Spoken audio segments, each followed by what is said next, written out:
Hey everybody, welcome to episode number 20 of Goldendale Observations, the one where we talk about everything out there. What a ridiculous idea, right? I am a little surprised by the complete silence in the chat. I hope that there's not a problem. I've checked all the settings, so I don't think there is, but if you are out there, please feel free to say something in the chat. It would be unfortunate if the chat was malfunctioning during our final episode of the season, because we do intend to ask. Oh, there we go. There's Jim. Thanks, buddy. All right, so we have people. As I was saying, yeah, we're hoping to do some good question and answer tonight. So it's important the chat works. There we go. You're fine. Yes, I wasn't worried about me. I was worried about you guys. I thought there was a problem, a technical difficulty. All right, so yeah, some of you might have noticed the Star Trek joke in the intro there. All good things they say must come to an end, but it's actually very a clever name for an episode too, because we're going to be talking about all good things, just like they were at the finale of Star Trek: The Next Generation. This is not a series finale. We do expect to do more of this in the future, but we're going to be taking a long break, like I mentioned, so we can get ready to reopen. Yay!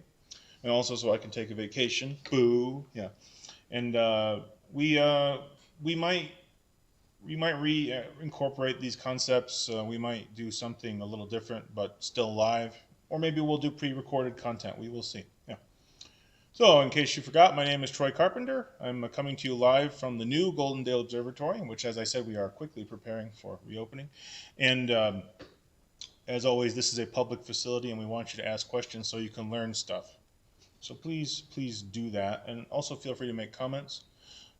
So I hope that we get not just questions that are topical, but maybe stuff that's based on previous episodes. There is a bit of a review element to this episode, so we might be rehashing some old stuff, which is worth rehashing. It might stick better if you forgot about it. Maybe you got a little rusty. I worry about being rusty myself.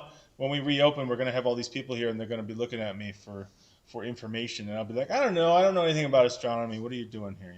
Yeah. So hopefully that's not the case. Maybe you guys will help keep me fresh in my science knowledge by asking insightful, challenging questions. Okay, so final opportunity to establish a tradition that never really stuck. Let's start the show with a question. So, are there any questions in the chat? So far, I got all kinds of chat information. Good evening, hello, howdy. While I wait for a question, let me look at our metrics. Only 37 people are watching the final episode. How insulting, yeah. Probably because we didn't really explain what we're going to be talking about tonight. And I am not really joking when I say everything.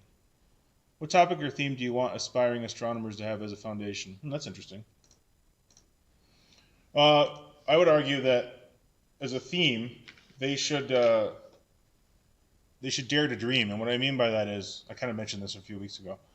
You can do the thing. We as a species can do the thing. The majority of human beings don't realize how much we've learned in the last few centuries. So I want young people to realize that there are very few limits on what we might be able to figure out. So try to do the impossible. We talked a little bit about the impossible last week, essentially taking a picture that should not have been feasible. So we're talking, by the way, about the image of the supermassive black hole at the heart of M87.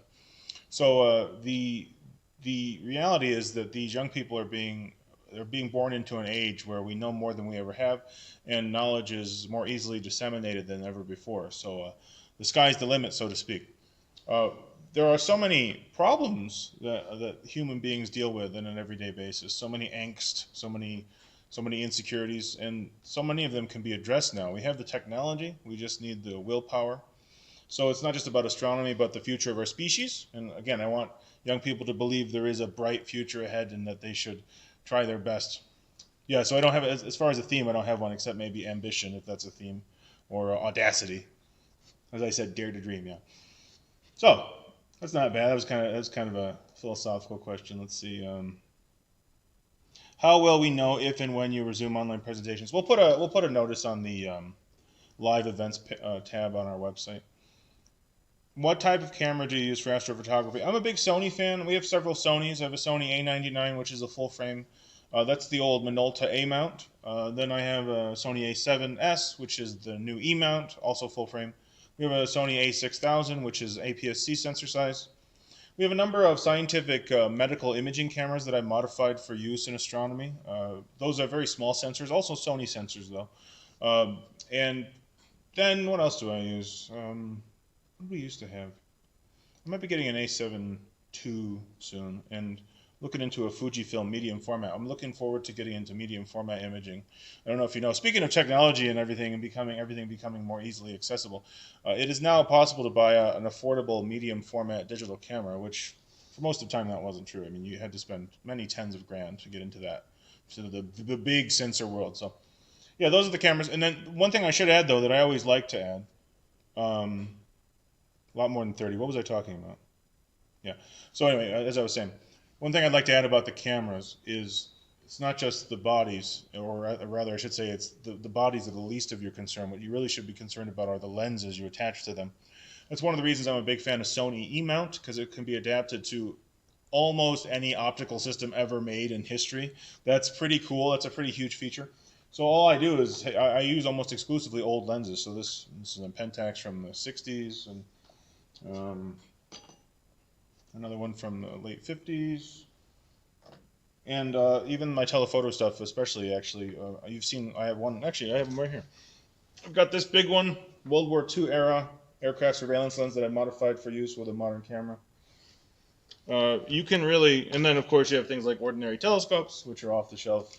They can be adapted to a camera. So it's really not about the camera or the body so much. It's about the glass that you attach to it. Keep that in mind, any aspiring photographers out there. If you can't tell, I also teach photography, and I'm big on lenses. You need to worry about the glass more than you worry about the body you attach to that glass to. Yeah. All right, we'll add one more thing. Monochrome or color. All those SLR bodies I just mentioned are color. Some of the small microscope or medical imaging ones are monochrome. Okay, so I'm seeing some good questions actually. Western Washington has about 30 clear nights a year. Is there a place to rent a telescope? That's why someone mentioned the 30. That's funny.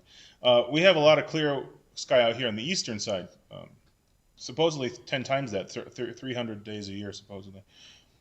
Will the telescope upgrades be noticeable to the viewer when we get to visit? Oh, they're shockingly good. It's not just because of the higher contrast due to the smaller secondary mirror, but the faster focal ratio of the new mirror allows us to run the telescope at both high and low power. So you'll be able to see things that we never used to show visitors because they were too big, literally, because we couldn't get a low enough magnification. We couldn't get a wide enough field of view in the old configuration. And then, yeah, the brand new quartz mirror by the great Carl Zambuto. Wonderful. Yes, the quality of images. You will definitely notice the improvement in color and contrast. Yeah, the answer is a unequivocal yes. That being said, if the weather foils us, that's a whole other thing. I can't do anything about that. So yeah, if it's cloudy, don't expect to see any glorious things through the telescope. It cannot see through clouds. Yeah. Do you do anything with infrared? No, it's funny you asked that. I'm thinking about getting into infrared. I'm pondering it. I did remove the infrared filter from some of those microscope cameras that we have. So not for the reason of doing infrared astronomy, but I thought about that. So the answer is maybe. Not right now though. Okay, let's get right down to it. This is not a joke. I'm going to try to talk about all the things tonight. What I mean by all the things is I'm going to try to fly through all the archetypes of astronomical objects. And if you condense those enough, if you clump them together enough, you can actually get through that list fairly quickly. I joke with students a lot. There's a Wikipedia page that I love, and it's called Astronomical Object. And if you go to that page, it's just trees of lists of different types of astronomical objects. That tends to be a huge list because it goes into great detail. I mean, it breaks it down into very small subsets of topics and objects. Yeah, so if you want to have a few days or weeks or months of reading, check out that Wikipedia page, Astronomical Object. You might be impressed by the variety. And the variety is what we're going to be talking about tonight. Yeah. Okay, so let's start at the beginning. The first thing that humans really were aware of in the sky was the sun, I would think. Maybe the moon. Maybe stars, I don't know, but I think the sun was probably foremost on their minds because they realized it was hot and dangerous and also important for life. So they, of course, imbued it with all sorts of magical powers and quantities. And we now know that the sun is a what? Here's your first question for the night. What is the sun, guys? What is the sun? You must know the answer to this question. I'll be very offended if you don't. I'm looking at the chat. Star, yeah, good. So the sun is a star. Let's talk about that. So here's a picture I took of the sun this week. We got a new solar telescope and I was testing it out. And I did something I've never done before, but it's very popular on the internet, so I figured I'd finally try it. Check this out. I added a blue dot. Do you see that little blue dot there? What do you think that is? What do you think that blue dot is? That is the Earth to scale with the sun. I was very careful about drawing it. It's exactly correct down to 0.1%. And you don't appreciate how small the Earth is compared to the sun until you see it compared like this visually. And it is pretty amazing when you think about it. Now, one of the ways I confirmed that this was correct, you may have heard that 109 Earths would fit across the sun. And you could take my word for it. That is 109 Earths right there. So there you go. That's the correct diameter. The sun is almost a perfect sphere, but not quite. So it's pretty easy to do the math when you're trying to scale things in relation to the sun if you use the sun as your basis. And I've always thought that the 109 Earths across the sun thing was kind of an unimpressive trivia factoid because it would hold a lot more in terms of volume. 1.3 million Earths would fit inside the sun. So that diameter thing isn't, to me, so amazing, but keep that in mind. Now, the glow around the sun is not actually real. That's this cloud. It wasn't perfectly clear when I took this picture, but I was just testing it out. You might see some features on the sun. This confirmed by size of Venus during transit of 2012. That's true, yeah. But that was a little more complicated, though, Ed, because you also had to take into account the distance of Venus from Earth and from the sun. So let me zoom in a bit here. As you can see, the Earth would fit under this prominence. This is a little review, solar review. Prominences are enormous columns of hydrogen plasma and helium plasma trapped in electromagnetic fields. They tend to take on curving shapes because they are generated by magnetic fields.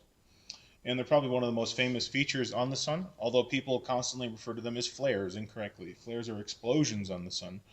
Prominences are a little longer lived sometimes, and they're not explosions. Although material trapped in them will leave suddenly if there is an explosion, or it will fall back onto the surface under gravity. It depends on how energetic the radiation is, how rapidly the particles are moving. The escape velocity at this altitude is around 1,000,000 miles per hour, so you have to be going pretty quick to escape the sun at that altitude. Now, the sun, as we said, it is a star. What's a star? Let's have some fun. Someone tell me what a star is. It's kind of important. Someone tell me what a star is, and maybe what it isn't.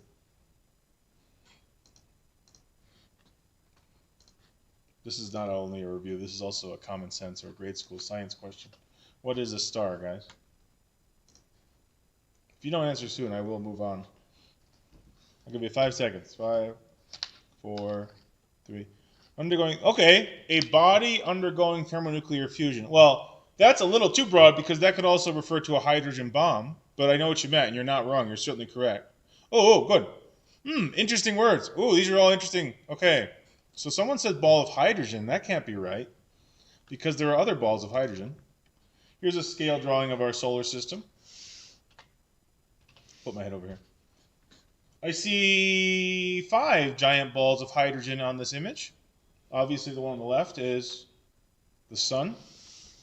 The other 4, Jupiter, Saturn, Uranus, and Neptune. In fact, the sun, Jupiter, and Saturn are almost entirely hydrogen. So it's not just the composition of a body that makes it a star, is it? Glad that came up. So chat is lagging. Everyone else seems on point. That's interesting. Yeah, I'm also seeing some random chat lag. That's frustrating. Oh, someone says a mass of plasma. Well, that wouldn't be true because that would also apply to nebulas. So when you see nebulae that are glowing, they're also giant masses of plasma. This is good. This is good that we're picking this apart like this. It does not surprise us that the most heavy bodies that we observe in our solar system and beyond are made of hydrogen and helium because that happens to be the composition of the entire universe. This is the spectroscopic mass distribution of objects within our galaxy. We use our galaxy as a guidepost in this case because it's the most recent information we have, so to speak. because we live here. So the delay between observation and emission is pretty well, relatively short, let's say. As you can see, almost all the material in the cosmos is one of two elements, either hydrogen or helium, and everything else is distant third, fourth, fifth, sixth. As you can see, oxygen is the third most abundant element. Carbon is the fourth. I've noticed a lot of people think carbon is the third, but it's actually fourth, yeah. Both carbon and oxygen are highly reactive elements, and so they tend to form molecules. As a result, you don't tend to find them by themselves. Especially in the case of oxygen, you're surrounded by oxide molecules, and that's why you don't find much free oxygen. Earth is unusual in that we have lots of free oxygen in our atmosphere, and that's because of photosynthesis. That's kind of a review question or a review concept, just something to think about. Our solar system is a member of the youngest generation. There are 3 generations of stars, and we measure them backwards. So population 1 is the youngest generation, and population 3 are the oldest stars born immediately after the Big Bang. There are still some population 3 stars living. So it's not implied that every generation has to die out before the next one can take over. Of course, most of the generations that we observe in the sky, most of the stars we observe, are part of population 1, the youngest. Our sun is a middle-aged member of population 1. But there are stars that are far younger, including some very famous stars you've seen, like Sirius, which is the brightest star in the sky, or Vega, it's another one, or Altair. These are all stars that are very, very young, much younger than the sun. Our sun is 4.5 billion years old, and we determine what generation a star belongs to by studying its spectra. These are all different stars, and they have different spectra. Those dark lines are absorption lines, which correspond to the materials that we observe in their atmospheres. Very young stars tend to have high metallicity, meaning they're metal rich, because they've inherited material from the previous 2 generations. Whereas population 2 stars, on the other hand, they can have very low metallicity because when they were born, the universe was not enriched yet in heavy elements. So with each successive generation, we see an increase in elemental enrichment. We see an enhancement of heavy metals. And the word metal, by the way, has a funny meaning in astronomy, if you don't remember. Astronomers refer to everything heavier than hydrogen and helium as a metal. And the reason they do that is because of what you see on this chart, because only hydrogen and helium are common and abundant, and everything else is rare. So chemists and astronomers have a different opinion about the meaning of the word metal. So our sun is intermediate metal rich, and that's because it's an intermediate population 1 star. So it's a middle-aged member of the youngest, like I said. That's no matter where we look in the universe, this is consistent. We tend to see that extraordinarily ancient objects are metal poor, and extraordinarily young objects are metal rich. Most of the stars you see in the sky are not population 2. Like I said, you'll see mostly population 1 stars with the naked eye. On that topic, human vision is biased towards young, bright, large, or close objects. And so most of the objects we see in the sky with the naked eye are not only young in the case of stars, they're also exceptional in some way. The sky is full of red dwarfs, which are the most common star in the cosmos, and yet you cannot see a single one of them because they're so small and dim, even though some of them are very, very, very close to us. So think about that. Most of the objects you see in the sky are exceptional in some way. And if you want to see the less exceptional objects, you have to use technology, like telescopes, obviously. Yeah. I'm moving quickly through the list. Go back to this picture here. So in the case of our solar system, we now know that it's not unique. It's very exciting to report that in this modern age of wonders we live in, you can see stars and planets being born, and we can study exoplanets now. That is to say, planets orbiting other stars. And anyone in this chat tonight who's a grown-up, when you were a kid, we knew of 0 exoplanets. We knew of 0 planets around other stars, and now we know of thousands. And we're finding them everywhere. It turns out that planets are common. One of the most amazing takeaways is we can mathematically estimate that there are more planets than there are stars. And that's quite a statement, because our Milky Way galaxy contains hundreds of billions of stars. That means it contains more planets than that. And we now know many of them are Earth-like. That's a big deal. So, speaking of all that, check it out. You've seen this picture. I use this picture a lot because it's amazing. This is the HL Tauri system. This is a baby star surrounded by forming baby planets and an accretion disk of material that will become part of those planets or be eaten by the star. But check this out. Here's a whole bunch more. These are all real images taken in microwave light or low infrared light. And by the way, the reason we use those low energy wavelengths like low infrared or microwave is because this is dust, which is warm and also gas, but it's not blazing hot. And so it's difficult to observe blazing hot structures. Well, rather, I should say it's difficult to observe warm objects next to or adjacent to blazing hot structures because that light gets blown out. So in many of these images, the starlight has been removed digitally so we can better study the warm but not hot accretion disk. And as you can see, several of these disks exhibit obvious groove patterns, and that's where baby planets are forming within them. That's a pretty big deal. And here's an artistic rendering of the same thing. I think I'll leave it on this screen because I think it's kind of cool. This is pretty impressive. These are all, as we watch them, as we watch it unfolding, the birth of baby planets around baby stars. Yeah.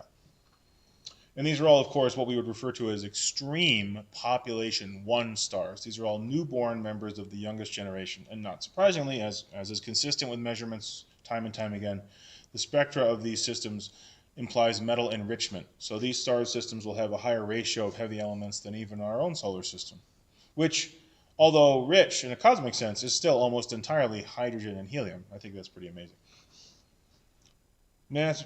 What is warm in this? Oh, so when I say warm, I actually mean warm like what you would consider warm, like maybe less than 100 degrees. So things that, and by the way, things that are that hot or warm, they will not glow, will they? They will not exhibit a significant black body radiation, at least not in visible light.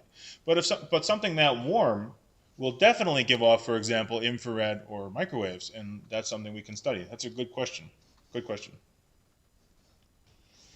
Oh, that's a good question. Someone's asked. Okay, so that's a little bit incorrect. So he asks, is it true that photons can take 1 million years to escape the sun's gravity? Yes. So what you're talking about is known as the random walk. And it's not because of gravity. The photons are trying to escape, moving away from the heavily energetic core region where they originally were emitted. Now, this actually gets back on track because we were talking about what stars are. Let's go back to that picture I took of the sun. So within the sun, deep within 25% of the radius, you have intense energies because of the tremendous pressure resultant from tremendous gravity.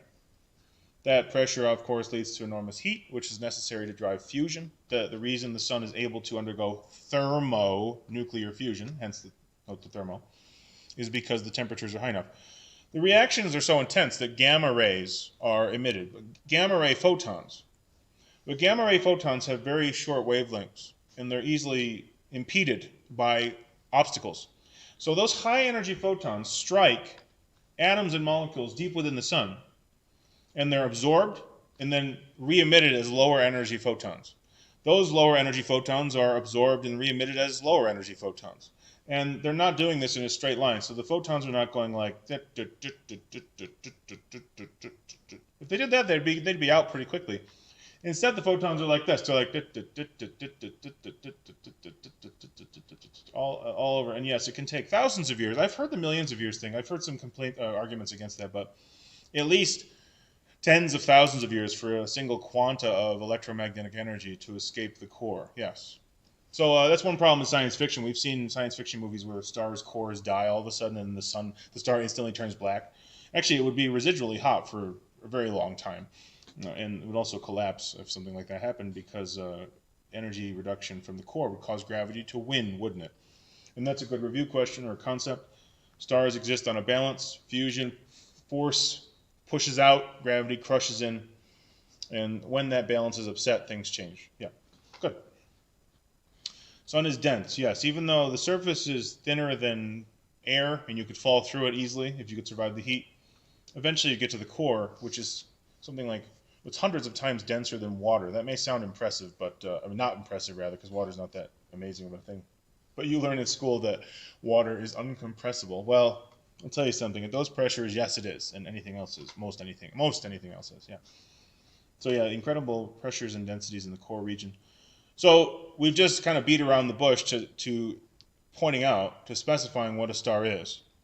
It's not just a ball of hydrogen, because that could also be a gas giant planet like Jupiter. It's not just a plasma, because that could be a giant cloud of plasma like a nebula, or it could be the neon and a neon sign, also a plasma. Think about that. As someone else said in the very beginning, the defining characteristic of a star is its ability to undergo and sustain thermonuclear fusion of at least hydrogen. And by the way, it's a natural body, isn't it? It's something that can do that by itself without any assistance. We watch stars being born before our very eyes. These baby stars only become stars because they had enough mass, gravity, pressure, and temperature to ignite and sustain fusion. Most objects fail and don't become stars. And you have also things that were close but not close enough, like substellar objects, brown dwarfs, for example. These are examples of failed stars. Massive but not as massive as a true star, a living star. The smallest living stars, true stars, are red dwarfs. Red dwarfs are the most common stars in the universe. As I said, they're around 3/4 of all stars are red dwarfs, believe it or not. And yet, you can't see any of them with the naked eye. Our sun is a G2 yellow dwarf. These are less common than red dwarfs, and it's actually referred to as an intermediate mass star, not a low mass star. However, low and intermediate mass stars have the same fate. They die in similar ways. We'll talk about that in a second. Any questions about stars or the sun so far? I'm talking fast because we have a lot of objects to cover, but I don't mind stopping. This is an important topic because astronomy is all about stars. Astro means star. It implies star study, right? Yeah. So what do you think about stars? Any questions about stars before I keep talking?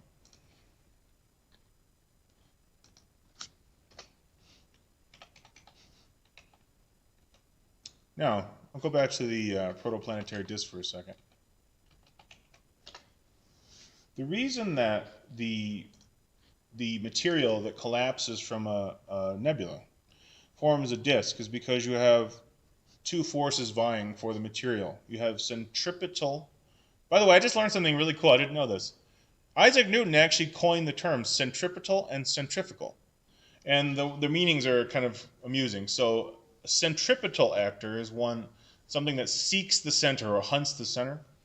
And centrifugal means something that flees the center. And you probably already knew that intuitively. So something that runs away from the center, centrifugal, and then centripetal towards.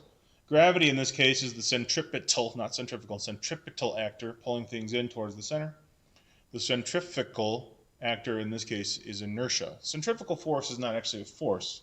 It's a manifestation of the tendency of an object to keep going once you've imbued it with energy. And of course that was a big deal for Newton, wasn't it? He understood that an object in motion will remain in motion. So all these bodies or particles or things want to go in a straight line.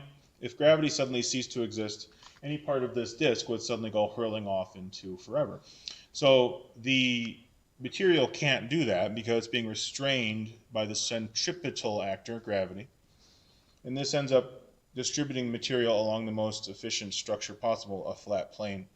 And that's why planetary systems tend to have a planar distribution of bodies, because most of the material will either end up in the baby star or in that disk. Now, stars are forever humanly romantic. That's nice. So they're so mysterious too. Since most people don't know anything about astronomy, they can project all kinds of mystical nonsense onto them, and that's one of the reasons people like space so much.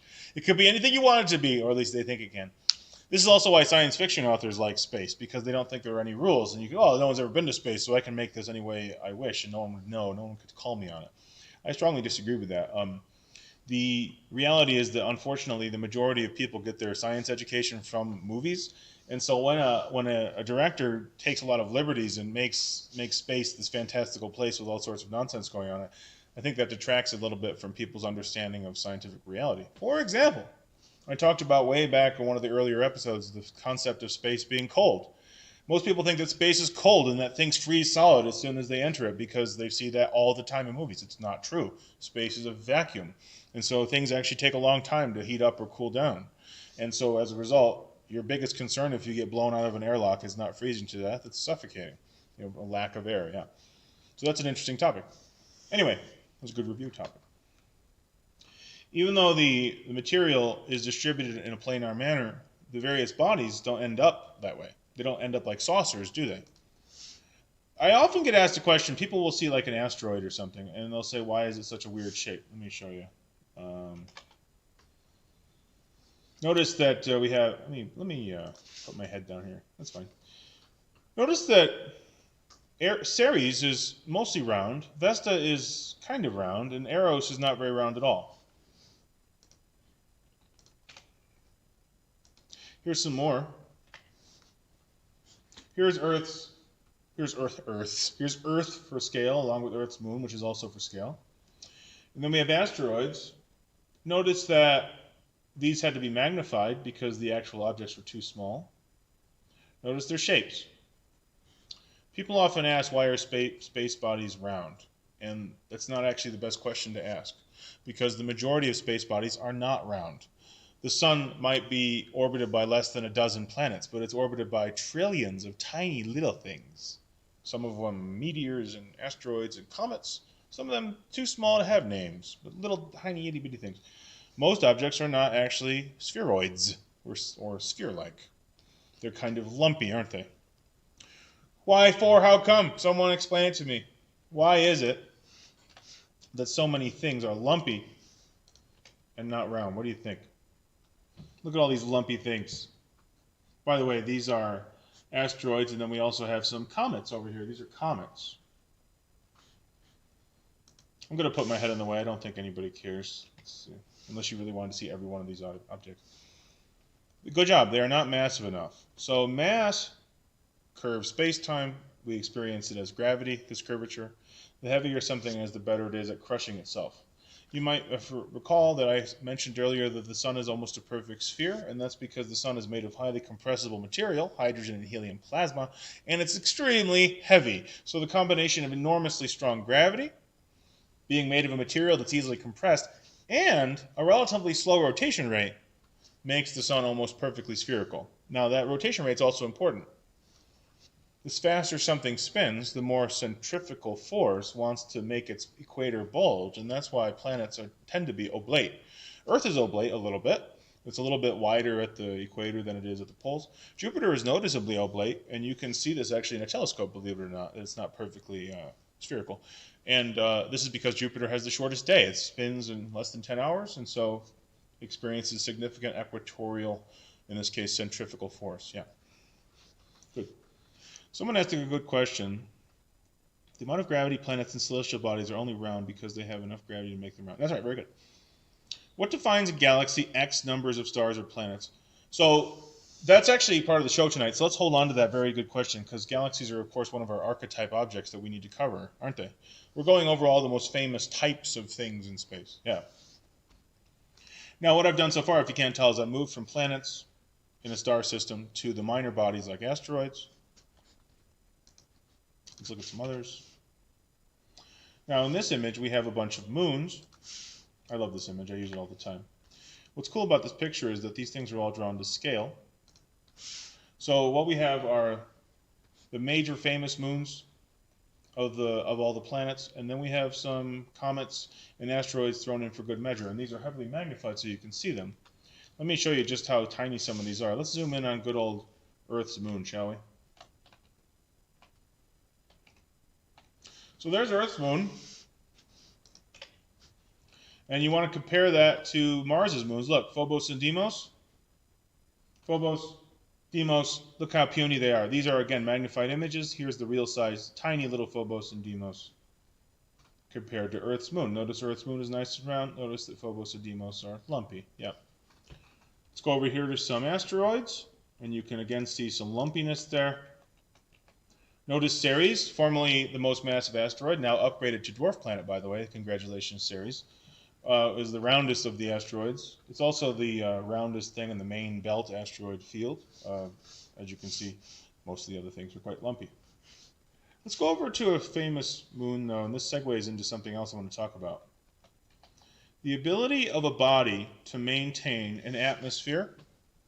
You probably know that most moons, essentially all asteroids, do not have atmospheres. Or if they do, it's so thin it's not worth talking about. But there's one huge exception right here in the center of the screen. That giant yellow moon is Titan, the principal moon of Saturn, the biggest moon of Saturn, and second biggest moon in our solar system. Titan is interesting. It has or even fascinating, because it contains, or rather hosts, a thick atmosphere. It has clouds, and it has precipitation like rain and snow. And it has lakes. Those dark splotches are lakes of methane, liquid methane. Now, I want to ask you a question. Why do you think it is that Titan has an atmosphere but let's say Tethys doesn't. This is kind of a misleading question. We're going to get to it in detail, but just off the top of your head, what do you think the reason is that Titan can have a strong or thick atmosphere with liquid bodies on its surface and Tethys can't? What do you think? Let's hear some answers that may or may not be complete. There's a lot more to this than you might think. But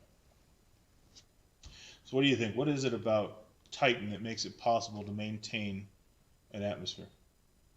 Well, no, Io has volcanic activity. It has a very thin atmosphere as a result. Io is one of Jupiter's moons. So Tethys, strong gravity. Okay, good. So that's part of it. Yep. Not size, but gravity. So Titan can have an atmosphere because its gravity is strong enough. However, interesting answer. Someone put distance from the sun. Very good, because here's the other factor. Titan has a little bit less gravity than Earth's moon. I don't think I need to bring up an image of Earth's moon again for you to remember the fact that Earth's moon has no atmosphere at all. Why is it that Earth's moon has no atmosphere, even though it's heavier than Titan? A little bit. The moon has a little more atmosphere than Titan. Or excuse me, a little more gravity than Titan, but it has no atmosphere. And someone else has already answered the question. Because Titan is about 1 billion miles from the sun orbiting Saturn, where the moon is 93 million miles from the sun orbiting Earth. And so the moon experiences stronger solar wind ablation, the enemy of atmospheres. The sun is trying to kill us. It is bombarding all of the planets and other bodies with high-intensity radiation and high-velocity particles, mostly solar ions, hydrogen, and helium.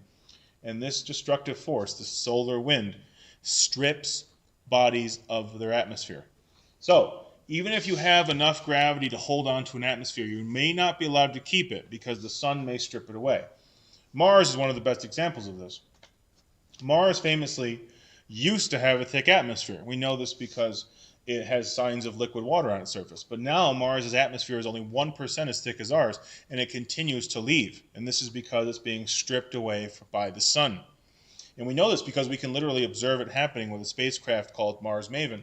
And the reason that Mars is losing its atmosphere while we currently are not is because Earth still supports a strong electromagnetic field where Mars has collapsed. So the electromagnetic field of a body determines possibly how able it is to stand up to solar wind ablation. In the case of Mars, it most likely had a mechanism similar to Earth, the geodynamo, where we have moving iron within, which generates a field. Once the core solidifies, once it ceases to be liquid and freezes into solid iron, that dynamo action collapses, the field collapses. In the case of poor Mars, he was stripped bare by solar wind ablation once the magnetic field collapsed. Yeah. So I don't know if you're aware of that or not, but we just covered a lot of solar system science just now. We talked about how they form. We talked about what a star is briefly. We talked about the fact that bodies can be round or not depending on how heavy they are. If they're less heavy, they're less likely to be round. We talked about their ability to maintain an atmosphere, which is really determined not just by gravity, but also their environment, whether or not solar wind or stellar wind, if they're in another system, is able to strip them or not of their particles. Questions about that? Yeah, so someone asked about Mars's field. Mars has tiny patches of electromagnetism, which are most likely remnants of the original field, essentially magnetizing material like iron. There's a lot of iron on Mars. That's why it's red, the rusty planet, iron oxide. Yep. Good question. You guys got all that really fast. That was good. Sun strips atmosphere remnant. That's right. Yeah, so we can move on from that. Before I move on from that, are there any questions? So we talked about stars, we talked about planets. We'll talk a little bit more about stars right about now. One thing, speaking of science fiction movies, we often see planets depicted as volatile bodies in science fiction, like planets blow up or have a lifespan or something like that. In fact, they don't, really. A planetary lifespan is essentially forever if you're talking about its ability to maintain cohesion. It'll stay a rock for as long as it can, which is, again, essentially forever. However, a planet may not be a nice place to live if the star dies. Stars do not have forever lifespans, do they? Stars have a beginning, a middle, and an end. Our sun is middle-aged. It has about 5 billion years left of life in it. The lifespan of a star tends to be determined by how much fuel it has and how quickly it consumes it. However, there are external influences that can prematurely kill a star. For example, if it's in close proximity to another star and they're sharing mass. Or if it orbits a star that blows up. Some stars are ruined, so to speak, by an explosive companion with a short life cycle. Very high mass stars tend to have very short life cycles, and low mass stars tend to have extremely long life cycles. Yeah. Let me show you what I'm talking about. I use this picture all the time. I don't care. I'm not apologizing for it because it's fun. This is a bunch of stars to scale. There's our puny little sun. How adorable compared to these other famous stars. And get my head out of the way. Antares and Betelgeuse are both red supergiants. They will explode, and not long from now. Stars like them can live a few million years, maybe even just a few 100,000 years, depending on their mass. Whereas smaller stars can live for billions of years, and theoretically red dwarfs could live for hundreds of billions, maybe even trillions of years, because they use their fuel so slowly, and because they're fully convective, which means that they use all of their fuel. When we talk about a star running out of fuel, we don't actually mean that it uses up every single atom of hydrogen at its disposal, because much of that material is wasted due to the fact that stars have convective zones that don't fully mix down to the core where the material can be fused. If a star is fully convective, it can make use of all its fuel, and it will live an amazingly long time. Our sun is not one of those stars. The sun is not a fully convective star, and so it will not be able to use all of its fuel before it essentially dies. On that subject, I have a good picture for that. But while I look for this, are there any questions about that? I saw some questions pop up. Let me read really quick. Oh, someone asked, is Betelgeuse still acting variable? Yes, although we answered the reason why it's doing that. And there, you may have heard there's another star doing it even more so, VY Canis Majoris, one of the largest known stars in the universe. Some of you might have known about Betelgeuse fainting or dimming, and the reason it did that is because we now have discovered when stars are very high mass, near the end of their lives especially, they start to reject material, and that material can actually block our view of the star. So the starlight of Betelgeuse was moving through material that it had ejected in the past, and that caused it to dim. This is a phenomenon we observe throughout the universe, where as stars begin to die, they shed material, and that material actually makes it more difficult to study them. Yeah. So yeah, Betelgeuse is back to its normal brightness now, but that dimming event was caused by what I just referred to, that obstruction. VY Canis Majoris is currently dimming and has been doing so for centuries, believe it or not. Not thought to be because of its impending doom, although it is going to die soon, but because of material coming between us and the star. Of course, we were all kind of disappointed by that because when Betelgeuse started to dim, we were all like, oh, this is the big one. It's going to happen. Betelgeuse is going to explode. And I can't wait for that to happen because I probably won't live to see it, but in a few thousand years perhaps, Betelgeuse will indeed explode as a Type 2 supernova, and it will be the brightest supernova ever seen in written history. And it will cast shadows and be seen in broad daylight. That'll be quite a thing to see.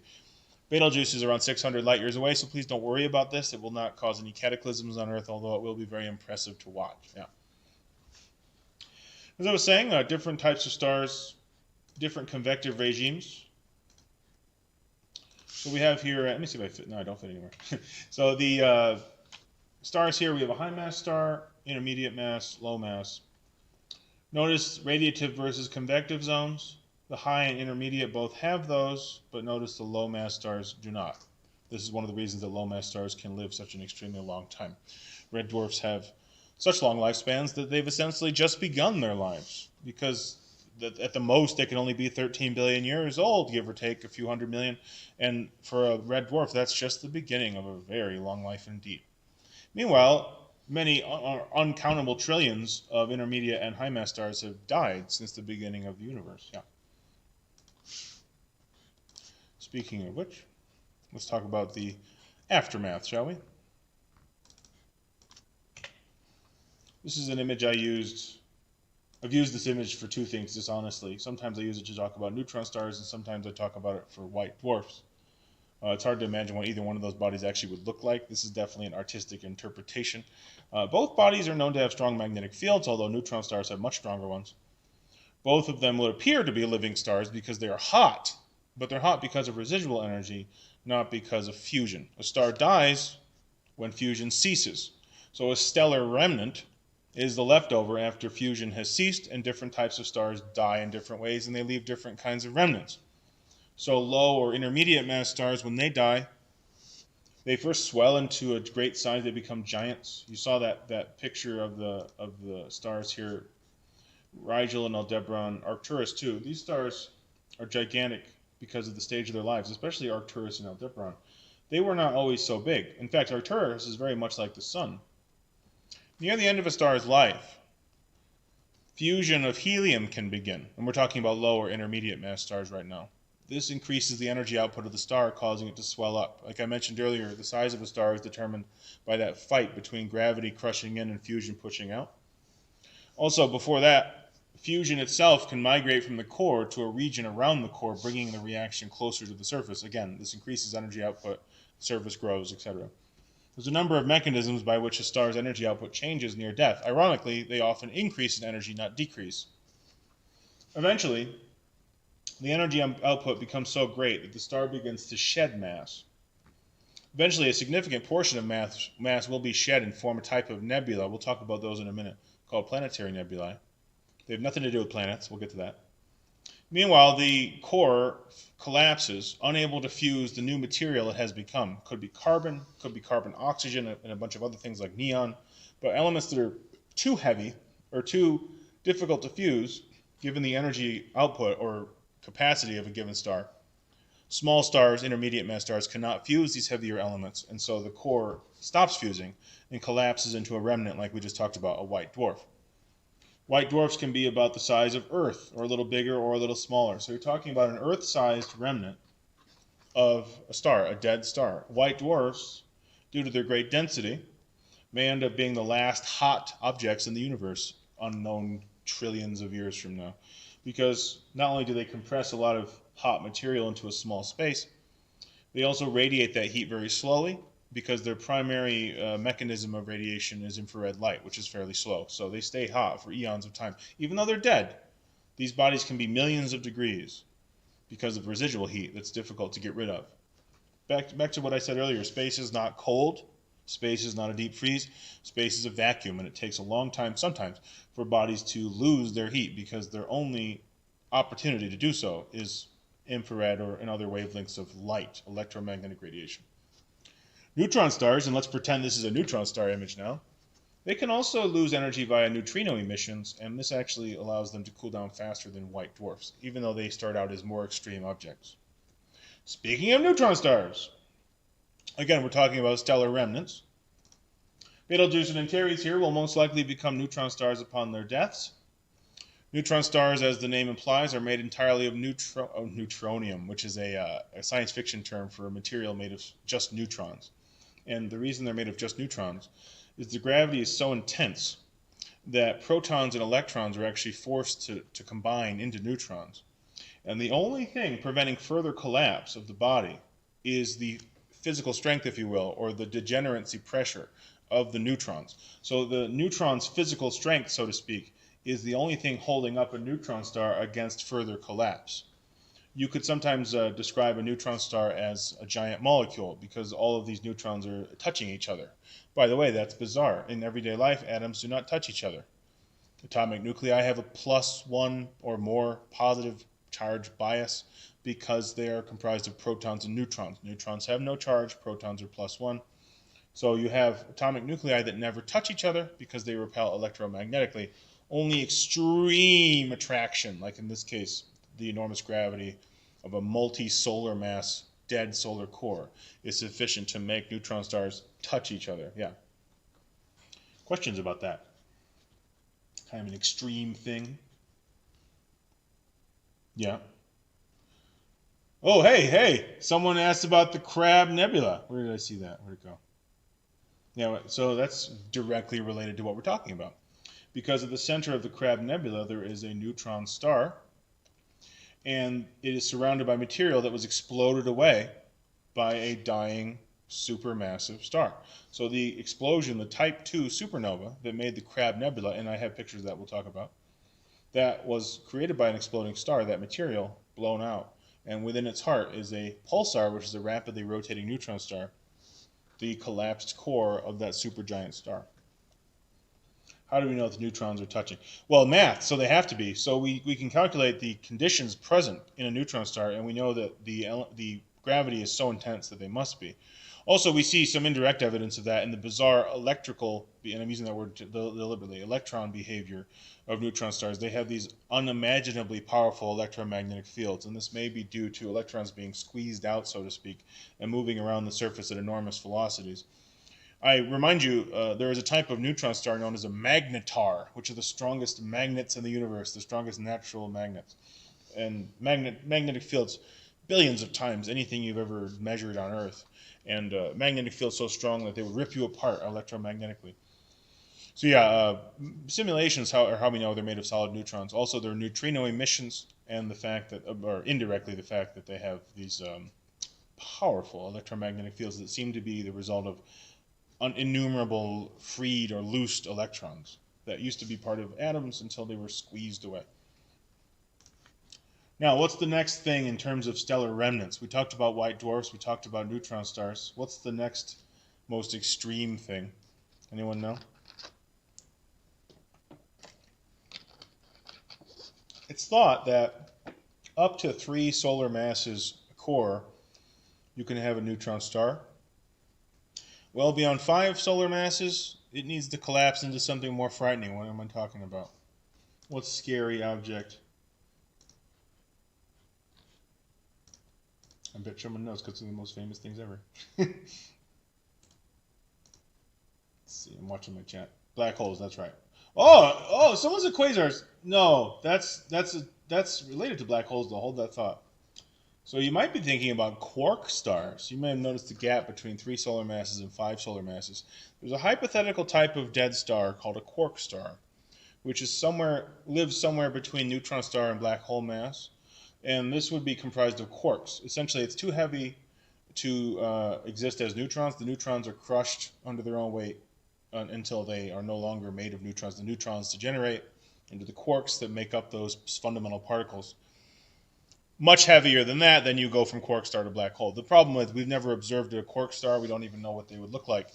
So we don't know if they exist or not. But quark stars are an interesting hypothetical intermediate stage between neutron stars and black holes. But then we get to black holes, and everyone loves talking about black holes.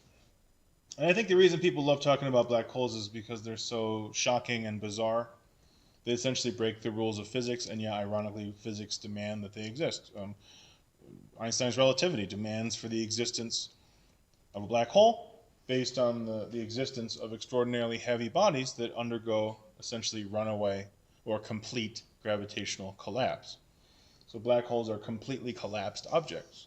And theoretically, they are 0 volume. So they comprise infinite density. What? Yeah, which is still baffling to us and seems wrong, doesn't it? Maybe it is wrong. We need to know. We need to study them further. And as we discussed last week, even though we have confirmed the existence of these things, and we've taken pictures of them in the case of last week's show, that doesn't mean we know everything about what's going on inside. We don't know exactly what the nucleus, so to speak, the center of a black hole is. We don't know if it's a singularity or something stranger. Yeah. One thing they probably aren't, though, is magical gateways to other places. So stop that right now. That is science fiction and in its most irresponsible form. Black holes are not wormholes to other places and times where one could simply enter and then exit somewhere else safely. And oh, look, I found a white hole. Now I'm somewhere else. Yeah, probably not. So let's drop that. Yeah. You know, it's funny. I'm actually going to breeze right through the black hole segment unless you have something to say about it. Someone mentions quasars. Like I said, we'll talk about that in a second. But before I do, we know that black holes exist in different masses. There are what we call stellar mass black holes, which exist by the millions in every galaxy. We estimate the Milky Way contains millions of black holes that are stellar mass. Stellar mass meaning they have a few solar masses, maybe 5 or 7 or 10 or 12, 20. But then when you start to deal with these bizarre black holes that contain millions, these rare black holes that contain billions of solar masses, those are what we refer to as supermassive black holes. And as you may have heard, they apparently exist at the hearts of all galaxies. And that's a big deal. Speaking of quasars now, since you brought them up, quasars are the result of a actively feeding supermassive black hole. If a galaxy contains a supermassive black hole that is actively feeding on large quantities of material, then we refer to it as an active galaxy. It contains an active galactic nucleus. Quasars are the most luminous examples of this. The name refers to a quasi-stellar object because they appear to be stars in a telescope because they appear as point sources, but the only reason they appear so tiny is because they're so far away.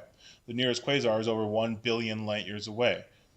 But they're not stars, and we determine this by studying their spectra and realizing it's far too complex to be that of a single star. Now, there's another kind of galaxy that I actually find more interesting than a quasar galaxy, and these are called Seyfert or Seyfert galaxies. This is a type of galaxy where there is an active nucleus. As you can see from this image, there is a very luminous center to this galaxy. And that's because it is host to a feeding supermassive black hole. In fact, it's so luminous, you can see it creates diffraction spikes in the telescope that took this picture. These are reflections on the vanes that hold the secondary mirror, which is pretty impressive when you think about a galaxy which is so far away, having a component which is luminous enough to create diffraction spikes. Normally, you only see diffraction spikes associated with bright stars or planets when you look at them through a telescope. But as you can see, even though the core or nucleus of the galaxy is extremely luminous, we can also see the rest of the galaxy. So this is a Seyfert or Seyfert galaxy. I think these are cool because you can still study them as a galaxy, not just as a massive light drowning out everything else in its vicinity. Yeah. The reason that the environment around a feeding black hole is so unspeakably violent is because the material is being compelled to move at nearly the speed of light, and it's running into other material at those speeds, releasing just mind-boggling amounts of energy all across the electromagnetic spectrum.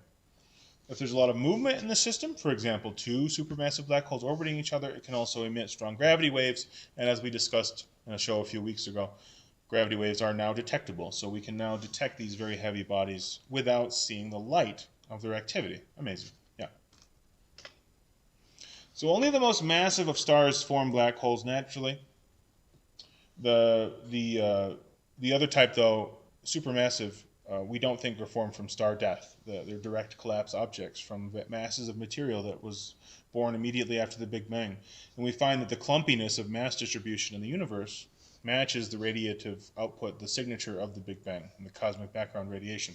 So material in the early universe was not uniformly distributed, and we find that where there were clumps, perhaps you have enough mass to undergo direct collapse, we call it, into these supermassive bodies. Yeah. Questions? Any questions? You could do months of shows about black holes alone, so I always avoid getting too deep into any one particular topic because you could talk all about, just for example, the event horizon of a black hole, or just its ergosphere, or frame dragging. This is its ability to manipulate space-time in its vicinity. These are all topics that could fill many hours of discussion, so we don't want to get into them too deep. But before I do move on, are there any questions about black holes or stellar life cycles? I moved very quickly through the life cycles, but are there any thoughts? We talked a little bit about solar system object, we talked about stars, we talked about their different sizes, mass classes, they have different life cycles. I think now we should probably move on to nebulae. This is your last chance to ask questions. Oh, here we go. Black hole. Yes, that's right. Arcturus does give us some insight into the future of our sun. That's right, because it is dying in the same way the sun will. That's right. So you know what? That's a good segue, Ed, because I'm now going to talk about nebula. And the word nebulae is often used in space science loosely.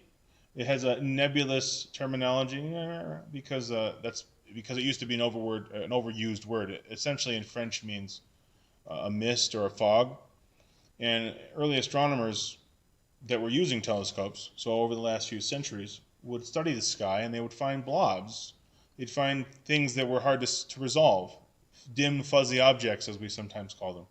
And they'd use the word nebula to describe them. The problem is there are different kinds of nebulae, and not everything they were seeing was a nebula. Just in the case of nebulas alone, they can be stellar nurseries or they could be stellar graveyards. Let's start with one type of graveyard since it came up. Let's talk a little bit about planetary nebulas. I mentioned these earlier. These have nothing to do with planets. They are one of the worst named space objects. William Herschel called them planetary because he noticed that they were often round, and he equated round with planets, and there you go. That is the end of the similarity between nebula like this and planets. Oh, wait. Oh, someone puzzled to why we refer to stars as living if they're not a biological entity. Well, a biological entity, in this case, is a mechanism that undergoes various chemical reactions. It contains materials that react to other materials, process incoming energy or fuel, whatever. A star does those things. A star is full of material reacting to itself, using fuel, converting it into energy. It's a mechanism. It's a machine. It's a self-sustaining thermonuclear fusion reactor. In some ways, a star is more impressive than a person because a living being cannot do that. A living being cannot generate energy from the most common element in the universe, hydrogen. Yeah. So we talk about a star as living because it's doing something, and then when it dies, it stops doing that thing. Speaking of which, so we're looking at the aftermath of the death of a low or intermediate mass star in this picture. Planetary nebulas are the material shed from the surface of a dying low or intermediate mass star once its energy output changes. As I mentioned, low mass stars, intermediate mass stars, they tend to increase in energy at the end of their lives, sometimes because they transition into helium fusion, which is more energetic than hydrogen fusion. This greater energy output causes them, essentially, the radiation to win. Radiation beats gravity and is able to send much material out. And it forms these huge bubbles. So that's what you're looking at. They're not always actually bubble shaped. Sometimes they can have more interesting structures. They're actually often hourglass shaped. They tend to have two nodes, which is interesting. These are not long lived. So when you see one of these structures, and by the way, the sky is full of them, including this one, you're looking at something that happened recently, in a cosmic sense anyway. These structures tend to only last for tens of thousands of years, maybe a few 100,000 years. Compared to the life of a star, that's pretty short. So when you observe a planetary nebula, you're looking at the recent demise of a sun-like star. Let's see. Yes, that's right, Ed's favorite object, M57, the Ring Nebula. This is a popular summertime amateur astronomy target. It's very impressive when you see this through a telescope, and it's quite compact too, so it actually requires a bit of magnification. The same kind of magnification you might use for a planet is useful in this case for M57, yeah. The colors are indicative of different materials. In this particular image, the orangey red is hydrogen. You might notice the blue and the blue-green. Oxygen, I told you, the third most abundant element in the universe. So it's important to know. Remember how I said earlier that stars don't actually or usually use all of their fuel? This is a good example because in this case the star has shed huge amounts of material that could have been used as fuel, but it will be forever wasted because that material never was able to mix down to the core region where it could be fused successfully into helium and heavier elements. Yeah, so stars do not actually, or at least the ones that currently are dying anyway, do not utilize all of their hydrogen. They waste most of it. So let's put that myth to bed. When we flippantly say when a star, quote, runs out of fuel, unquote, it doesn't actually use up all the fuel. It uses up all the fuel that it has access to. If I had to use an analogy, I suppose it'd be like, yes, a car ran out of gas in the gas tank, but maybe the back of the car was full of maybe it had 100 gallons of gas in the back of the car, but it wasn't in the gas tank, so the engine had no use for it, had no access to it. That's kind of a ridiculous analogy, but there you go. If the car were to blow up, the gas would fly everywhere and also explode. There you go. Speaking of explosions, that would be a fire, wouldn't it? That would be a chemical reaction.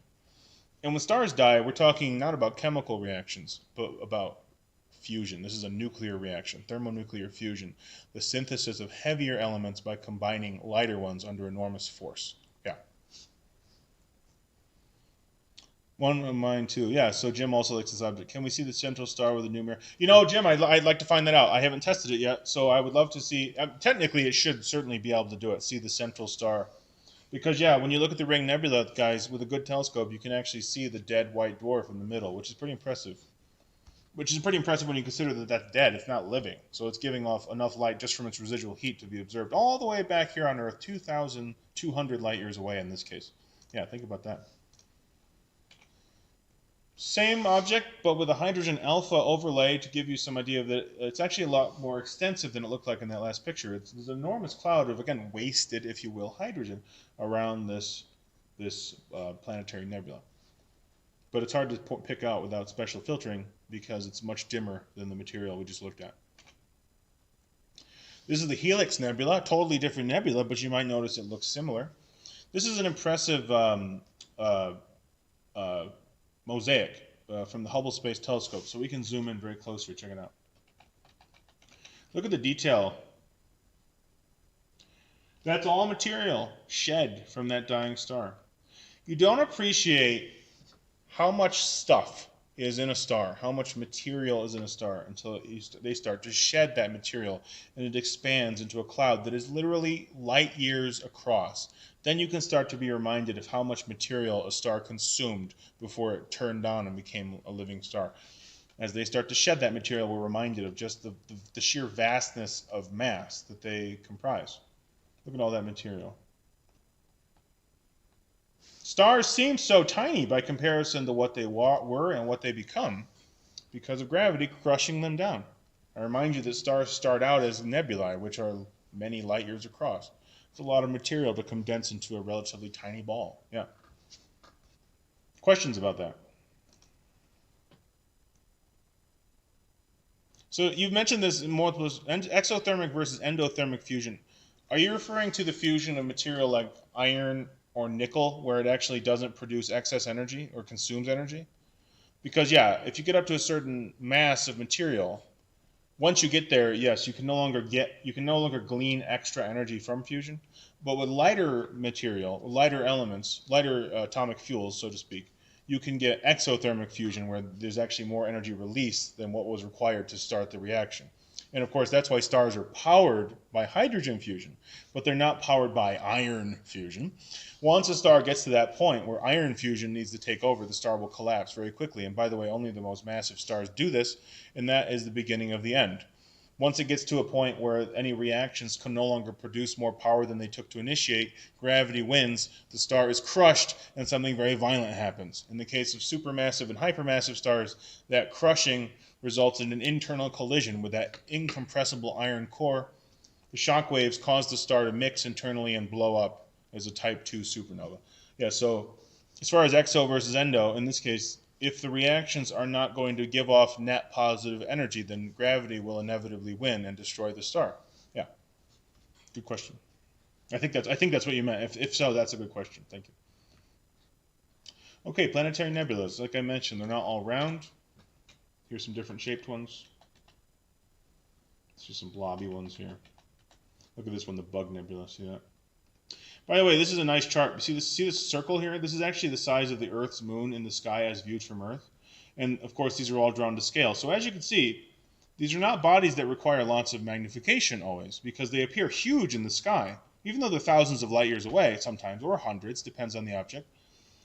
They appear large because they are large, yeah. So you don't always need tons of magnification. For example, the Helix Nebula here, this region here is about the size of Earth's full moon viewed from Earth. Of course, we're talking about the apparent diameter, not the actual diameter. This is light years across. Yeah. Okay, last chance to ask about planetary nebulas and or the associated death of low and intermediate mass stars. It is implied that at the center of these nebulas there is a white dwarf stellar remnant, slowly cooling off over eons of time. Ask questions now or forever hold your peace.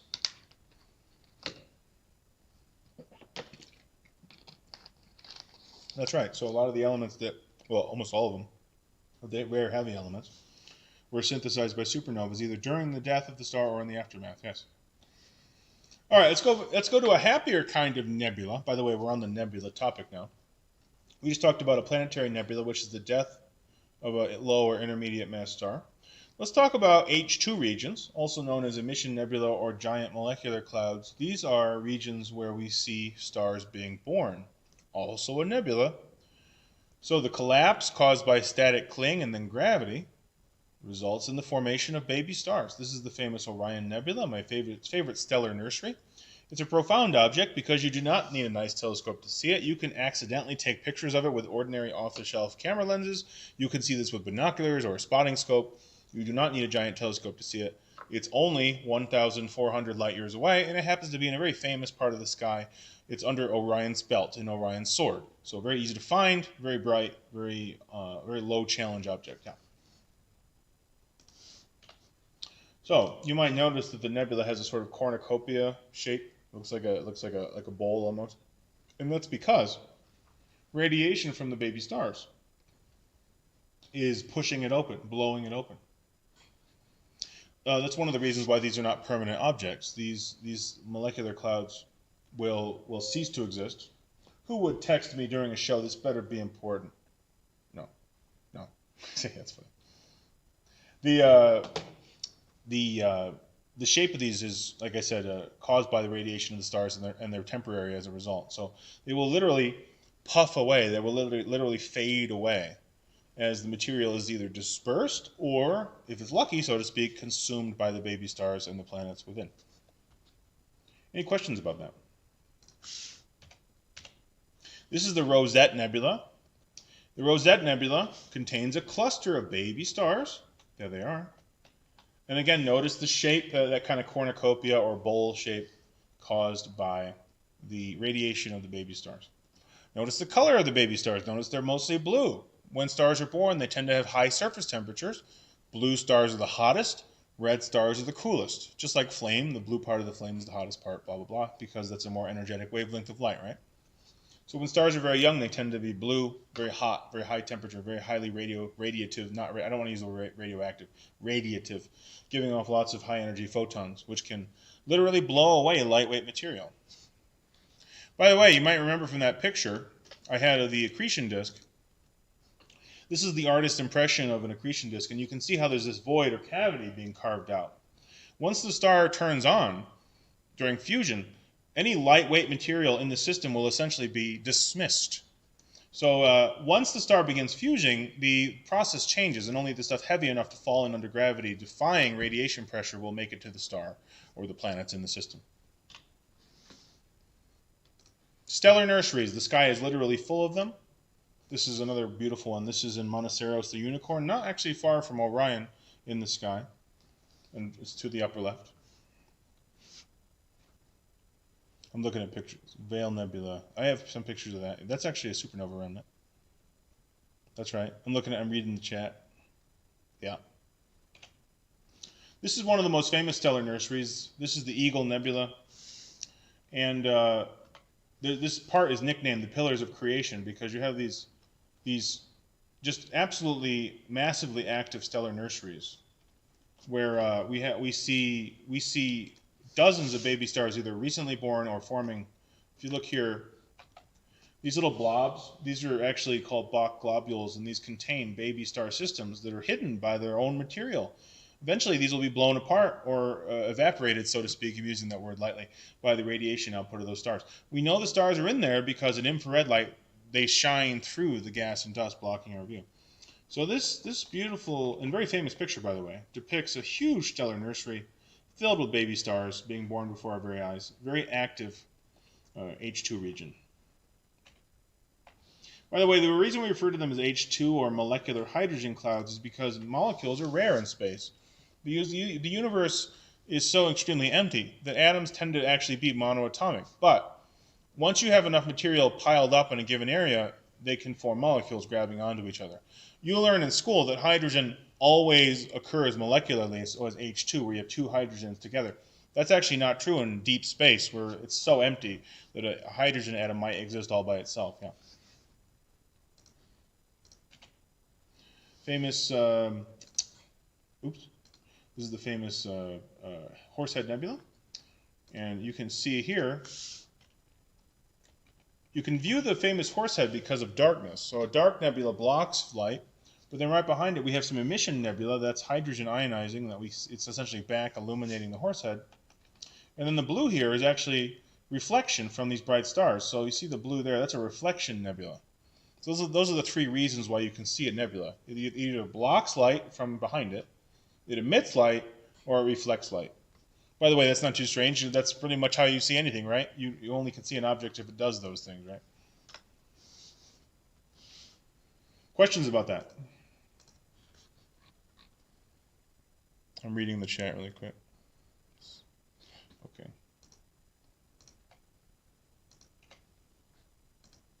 Let me clean up my desktop a little bit here. Go back to this picture. By the way, I would not refer to this as a nebula, and typically, although I should add, these can be referred to as solar nebula. We talk about the nebula that's actively accreting mass into stars and planets. Those are sometimes referred to as stellar or solar nebulas. The final stages of the nebula before it gets eaten by material or blown away in this case, in this particular case. Yeah, okay. That's nice. So now let's look at a different type of nebula. We've talked about the aftermath of the death of a low or intermediate mass star. We've talked about the birthplace of all stars and planets. Let's talk about a violent place, and this already came up in the chat, the Crab Nebula, a supernova remnant. And that's a very descriptive term, isn't it? What do you think a supernova remnant is? Don't worry, I'll tell you. It's the remnant of a supernova, a star that blew up, and this is material that was blasted away from it. Supernovas are very energetic events, and so supernova remnants often exhibit not just visible light, in this case, but also X-rays, gamma rays. Here's an example of a much older supernova remnant. And here it is with an X-ray overlay. See the green? So the red ball, so to speak, is an enormous shock front of interstellar hydrogen piling up from the outflowing material from the supernova. Yeah, because there is interstellar hydrogen. There is some material in the void between stars, very little bit. Piles up enough to observe it in the case of these violent events. But then we see that within the bubble, lots of X-rays, because there's particles within the sphere of influence, so to speak, of the explosion that are being agitated by, or still retain their agitation from the enormous force of the explosion and the enormous radiation output of the explosion. So much so that they still emit X-rays. And so we can observe the X-rays from the aftermath of a supernova explosion. You should know that this tendency of supernovas to cause interstellar material to pile up like this. Let me get my head out of the way really quick. This bow front, so to speak, or bow shock, this is very important to you because stars tend to be born in the aftermath of these events because this material piling up created an opportunity for collapse. You see, the universe is full of huge clouds of hydrogen and helium and dust that will never do anything interesting. But if something causes that material to bunch up or clump up, then we can start to see collapse happen. So disruptive events are actually very important when it comes to stellar birth. It's going to come up again near the end of the show as we talk about galaxies, so keep that in mind. Looks like that Star Trek monster. That's funny. Yeah, I remember that one. The Armageddon device or the Doomsday Machine. I forget the name of that one. Or are you talking about the one with the giant space amoeba? Yeah, I remember that. That was good science fiction.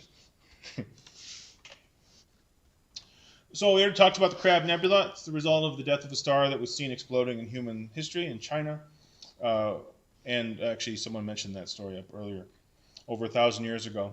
And we see that they actually indicated the birth of a new star. What really was happening was that an existing star blew up and became so luminous that people noticed it, and they wrote down its location. By the way, the word nova means new. So it's a new star. In this case, not really. It's just a newly noticed star after it blew up. Supernovas are stars that are exploding. Novas are stars that suddenly increase in brightness because of a sudden reaction on their surface, but they're not necessarily dying or blowing up. Yeah. Questions about supernova remnants. They are worthy of their own discussion because they are so profoundly important to the future of the universe, because within this expanding cloud of plasma, we see the birth of every naturally occurring element, or at least the release of elements that had already occurred in a previous generation. These expanding clouds of material tend to contain all of the naturally occurring elements. That's pretty profound, including some which can only be synthesized via this mechanism. If it wasn't for mechanisms like this, we wouldn't have ultra-rare, extremely heavy elements. Charles Messier list includes lots of objects. Yeah, so we'll get to the galaxies, that's right. Yep. Yeah, and by the way, the colors are meaningful. The science of spectroscopy, you can tell what things are made out of by studying the colors. And so when we study the color of these type of objects, especially this one, because it's so young and very high temperature, we see the presence of essentially everything, including lots and lots of hydrogen once again. What a surprise, right? Because that's what everything is. All right, last chance to ask about supernova remnants. We're moving quickly through the list here.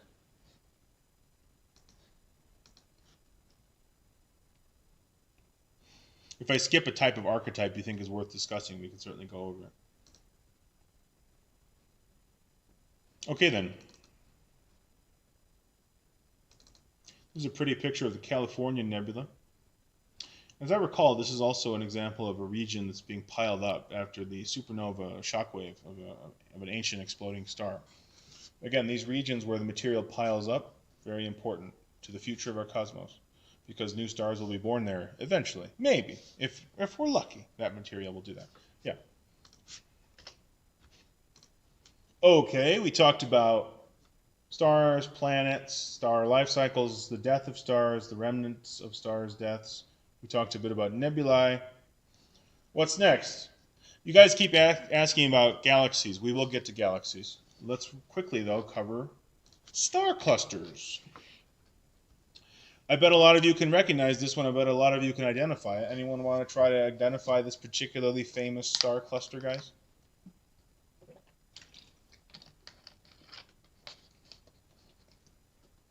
What do you guys think? What is this famous star cluster?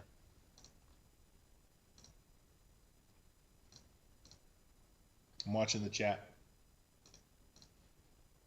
Yes, very good. M45, the Pleiades, that's right. So the Pleiades is an example of an open cluster. The word open refers to the fact that these clusters do not tend to have discrete shapes or sizes or distributions of mass, so they're somewhat jumbled, somewhat random. Open star clusters are by far the most common type of cluster. The sky is full of them. When you do long exposure photography, you will see them all over your images. The Milky Way is full of many tens of thousands of these types of star clusters. Now, that's a big deal because that means the Milky Way is a healthy galaxy. Now, what do I mean by that? Open clusters are always young. They're always comprised of relatively young stars, and this is because open clusters tend to be temporary.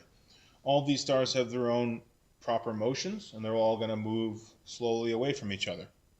So when you see them close to each other like this, that indicates they were born recently. In this case, that's very consistent with the color, isn't it? The Pleiades is famously blue. That's because it's made of young, high-temperature stars. The reason stars have high temperatures when they're young is they have yet to achieve a balance known as hydrostatic equilibrium, that balance between gravity and fusion. So during this imbalanced energetic youth, they tend to shed lots of mass before they, so to speak, calm down and become a cooler star, or they blow up. Some of these stars have so high mass, they will live and die within less than 1 million years, which is a blink of the eye in the case of star life cycles. So not all these stars will live long, prosperous lives. Some of them will die quickly, and many do. I should add, though, that high-mass stars are extremely rare. I already mentioned that earlier, but you have to appreciate just how rare. We're talking about less than 1% of stars. So high-mass stars are very, very uncommon compared to low-mass stars, which, again, will not appear often. In the case of older ones, will not appear so blue. There's a reason that red dwarfs tend to be red. It's because they're not very energetic stars, and so that's a lower surface temperature. Surface color, then that's a lower color temperature, of course. The only star cluster that has a car name for it. Yes, any of you who drive Subaru, that's right. That's your logo. Yeah. The stars in the logo used to also indicate the different companies in the Hitachi Heavy Industries conglomerate, but now that's been renamed to the Subaru Group because they sell lots of cars. And I don't think it has that meaning anymore. It's just a nice logo. But it used to be that the stars also indicated their various sub entities, the different smaller companies. Yep. So yeah, if you drive a Subaru, you have a star cluster on your badge. That's nice. I always thought that was nice. Yeah. So open cluster is extremely common, always young, randomly shaped, tend to have populations of stars in the dozens or hundreds or sometimes thousands. Questions about open clusters? This is the double cluster in Perseus, another famous one. I happen to like this very much in a telescope in the summertime. It looks really cool. Seeing two open clusters in the same eyepiece is pretty neat, in my opinion. So that's the double cluster in Perseus, 2 open clusters. Questions about that? Last chance for a question about open clusters. If a galaxy has lots of them, that is indicative of good galactic health. Again, not all galaxies are actively producing lots of baby stars. You happen to live in one that is. The Milky Way is a healthy galaxy making lots of baby stars. Yeah. Okay, let's go to my favorite type of star cluster and also the rarest. This is the famous globular cluster, M13, the Great Cluster in Hercules. Anyone who has a telescope and lives in the northern hemisphere probably knows about this object and has probably looked at it at least once. It's one of the great objects to look at through a small telescope. Globular clusters and open clusters share very little in common, with the exception of being clusters of stars. As you can first of all see, there seems to be a roundness. That's why they're called globular or globular. It's like a glob or globe of stars. They tend to contain not dozens or hundreds or thousands, but actually hundreds of thousands, sometimes millions of stars. So they tend to have very high internal populations. They tend to be extremely rare, I mentioned earlier. So I told you there could be tens, perhaps hundreds of thousands of open clusters in the Milky Way. There's only about 180 of these things in the Milky Way, 180, so less than 200 globular clusters in the Milky Way galaxy. Some galaxies have more, some galaxies have less, but still rare. Yeah, a lot of people's favorite object, I agree.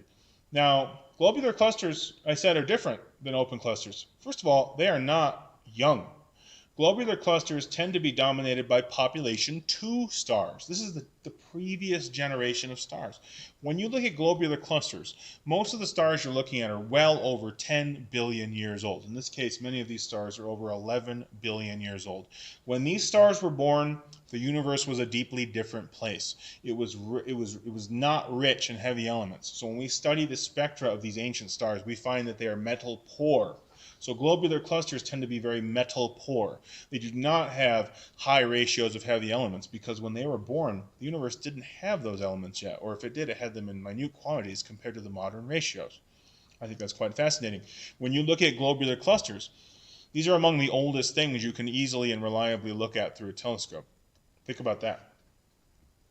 So globular clusters, round, big, rare, ancient. Sometimes they contain black holes. We're not quite sure about their origins either. We're not sure if they're failed galaxies or the remnant nuclei of galaxies that were consumed by a larger one. That second answer seems to be the right one. It's quite possible these are the leftovers, so to speak, of the cores or nuclei of dwarf galaxies that were consumed by a larger galaxy. I don't know if you're aware of this or not, but the Milky Way is considered a pretty big galaxy, and it does eat smaller ones. And also there are lots of little ones in our vicinity, dwarf galaxies, yes. Questions about globular clusters. Globulars contain sometimes unusually high ratios of one of the rarest and weirdest type of stars, known as blue stragglers. Blue stragglers do not fit onto the normal, what we call Hertzsprung-Russell diagram of stellar life cycles.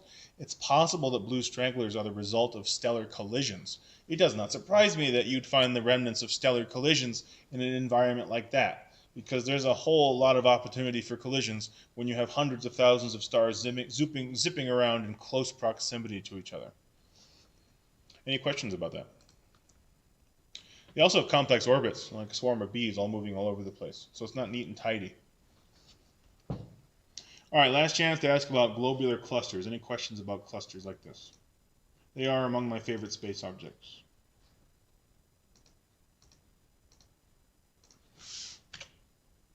I'll show you some other ones.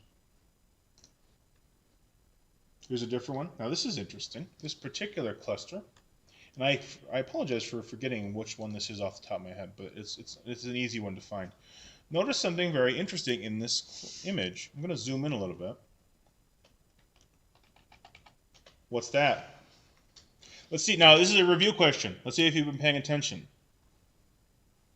What's that blue thing? Interesting. What do you guys think? Looks like a fuzzy star. Anybody want to tell me what you think that blue thing might be? I'm watching the chat. We're doing pretty good on questions. Everything's getting answered. No. Quite the opposite. Don't forget. No. Oh, you're missing it. Don't forget, globular clusters are extremely ancient. So that's a hint. What do you think that blue thing is? No, it's not blue because of the star's color, though. Notice a blob around it. That's a huge hint. What's that blob around that star? If you don't get it in 5 seconds, I'll tell you. Yeah, so that is a planetary nebula. You said burning out star. I know what you meant. So that blue there, it's most likely oxygen emission. You're seeing the death of a low or intermediate mass star. I mentioned these clusters. This one's over 11 billion years old. Doesn't surprise me actually that I'd see a star of low or intermediate mass dying, because just so you know, that's the life science. That's about roughly the expected lifespan of our star, the sun, 10 or 11 billion years. So it doesn't surprise me that we have more than once observed a planetary nebula inside of a globular cluster. I will remind you, planetary nebulas are the death of stars. These things. Remember that? Yeah. So it's quite neat when you see a planetary nebula in a globular cluster. It makes sense, doesn't it, that such ancient stars would finally begin to die. Yes. In fact, there are known globulars with multiple multiple planetary nebulas within them.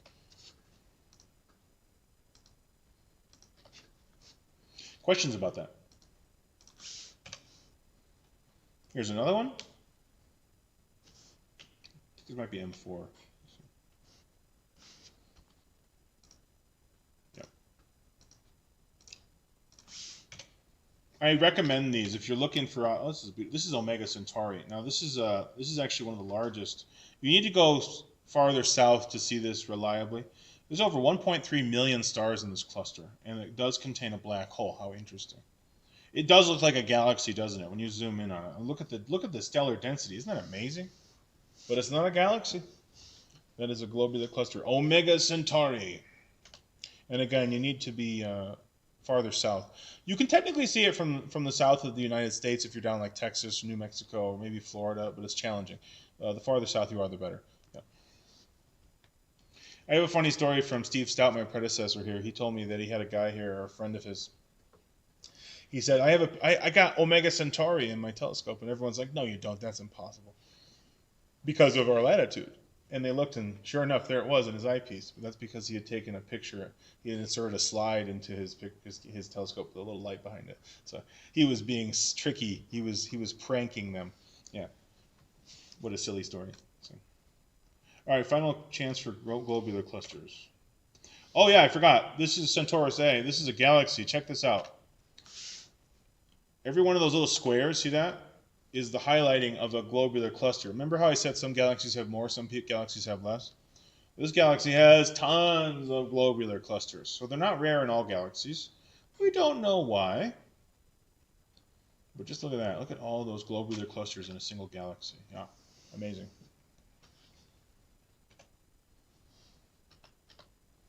All right, moving on from globulars then. I thought there'd be more questions about this particular kind of object because they're fascinating. All right, let's go then to galaxies. That's a good segue. You should all know what this is. This is not the Milky Way. There you go. So what is it? It only leaves one more famous galaxy on the list of 2 galaxies you might have heard of. What do you guys think? What galaxy is this? Very famous one.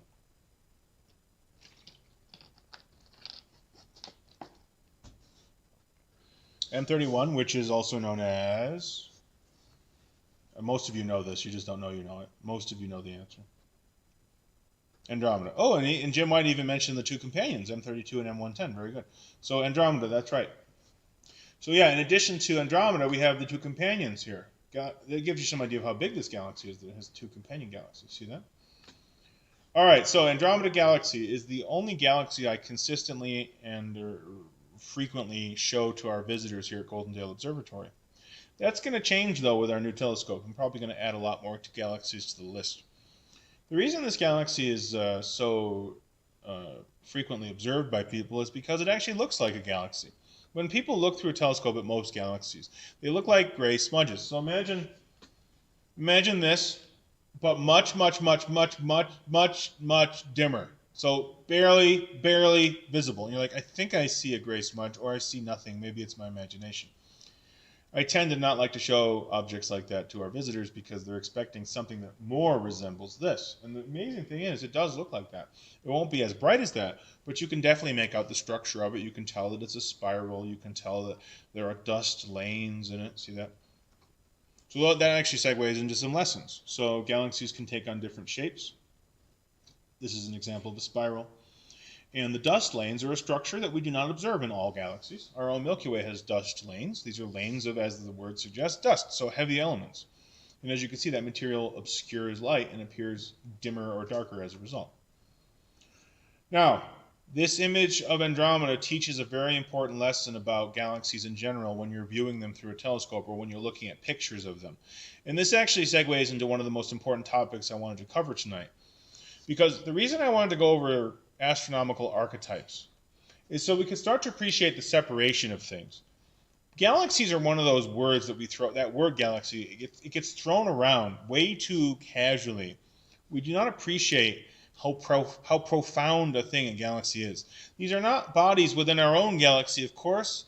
These are whole other galaxies. These are systems that contain literally hundreds of billions of stars. The small ones contain millions of stars. The huge ones contain trillions of stars. Galaxies are like little island universes, and they are separated by incomprehensible voids. So this is the Andromeda Galaxy, our nearest neighboring spiral galaxy. It's only 2.5 million light years away. So think about that. A nearby galaxy is separated from us by 2.5 million light years. This should help you to appreciate how alone galaxies are. They are separate from other galaxies. Although galaxies can, of course, collide and interact, and they do. The Milky Way has consumed many galaxies in its long history. Anyway, appreciate that the galaxy is like a whole other universe. They happen to be part of our universe, but they are so massive and so powerful, they are truly separate from us. This is a whole other world, so to speak. And who knows how many truly, and this is without, I can say this with complete confidence, billions upon billions of other planets there are in that system, in that galaxy, orbiting untold hundreds of billions of stars. Andromeda is measurable over 1 million light years across. That's actually not the disk diameter, but there's stars beyond it, they form a sphere of influence about 1 million light years across. For comparison, our Milky Way is around 100,000 light years across, so 10 times more in terms of volume, in terms of its domain. So it's significantly more massive than the Milky Way. And it does contain, of course, not just stars and planets. It does contain also nebula, which we talked about a bit. And it does contain a supermassive black hole in its core, which is actively feeding mildly, but not enough to make a quasar or a Seyfert galaxy. I could talk all day about Andromeda. I'm going to say a few more things, but let's get some questions going. Very good. So Ed here notices the red splotches, the H2 regions. Oh, and Jim White reminds us that this is a naked eye object. I would say this is the most distant object the person can consistently observe with the naked eye. The reason I use so many words to describe that is because some people claim to be able to see the Triangulum galaxy, which is a little bit farther away than Andromeda. It's very challenging. So I say that this is a lot easier. Most people can see this with the naked eye if they know where to look and if they're in a dark place without lots of light pollution. So if you know where to look and the sky is dark, you can see Andromeda as a gray oval in the sky, a disk. Let me simulate that for you. Here's the sky over Goldendale. Let's pause time. Let's turn off some stuff here. Now, notice something already. You see here, we're trying to simulate the sky. This is not completely accurate, but it's not bad. You can see here a smudge. That is the Andromeda Galaxy, and that's a little bit optimistic, but that's how it might look in a very dark sky, if you know where to look. Oh, that's an excellent question. So, Jay asks, can the new telescope see all of Andromeda in one view? Now it can. Traditionally, it couldn't. So, hold on a second. Hold the thought. As I was saying, when you look at it through our telescope, you get about that field of view if I use our lowest power eyepiece. That was impossible in the old telescope because the old telescope had a 9,000 millimeter effective focal length, which is very long. Now it has a 3,000 millimeter focal length, which can be long or short depending on what eyepiece you use, what size sensor you use on a camera. So yeah, finally, when we look at this object in the telescope, you can actually see the whole thing. This is definitely an object that benefits from low magnification. By the way, it's about as wide as 5 full moons in the sky, to give you some idea of how big it is in the sky. So this is a huge object that requires more light collection with a bigger mirror or lens if you want to see it more brightly, but can be seen with the naked eye, yes. Yeah, so Jim mentions averted vision. If you want to see this with the naked eye, look slightly away from it, and it turns off your brain's filter that normally removes blobs from your field of view. That's right, very good. Questions about Andromeda particularly. Now, check it out. I always make a big deal about this. I'm going to, listen, I have some friends in the chat tonight, obviously. I want you guys to hold your tongues. Do not answer this question. Don't spoil it. Everybody at home who is not my friends, see these stars? See these stars? See these stars? Where are these stars? Someone tell me in the chat. Where are these stars that you're seeing in the picture right now? Where are they? What do you think?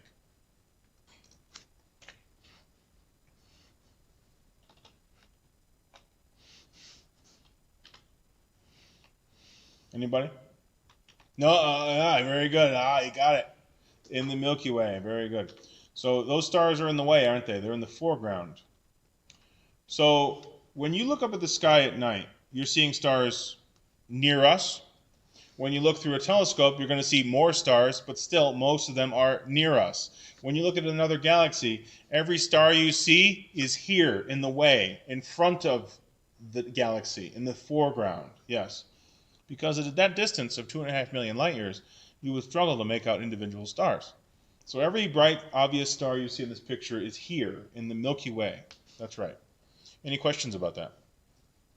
Never forget that. When you see a picture of a galaxy and it's full of beautiful stars, you're seeing stars that are here in the foreground. Questions about that? Let me zoom in a bit. Someone already mentioned something about Andromeda here.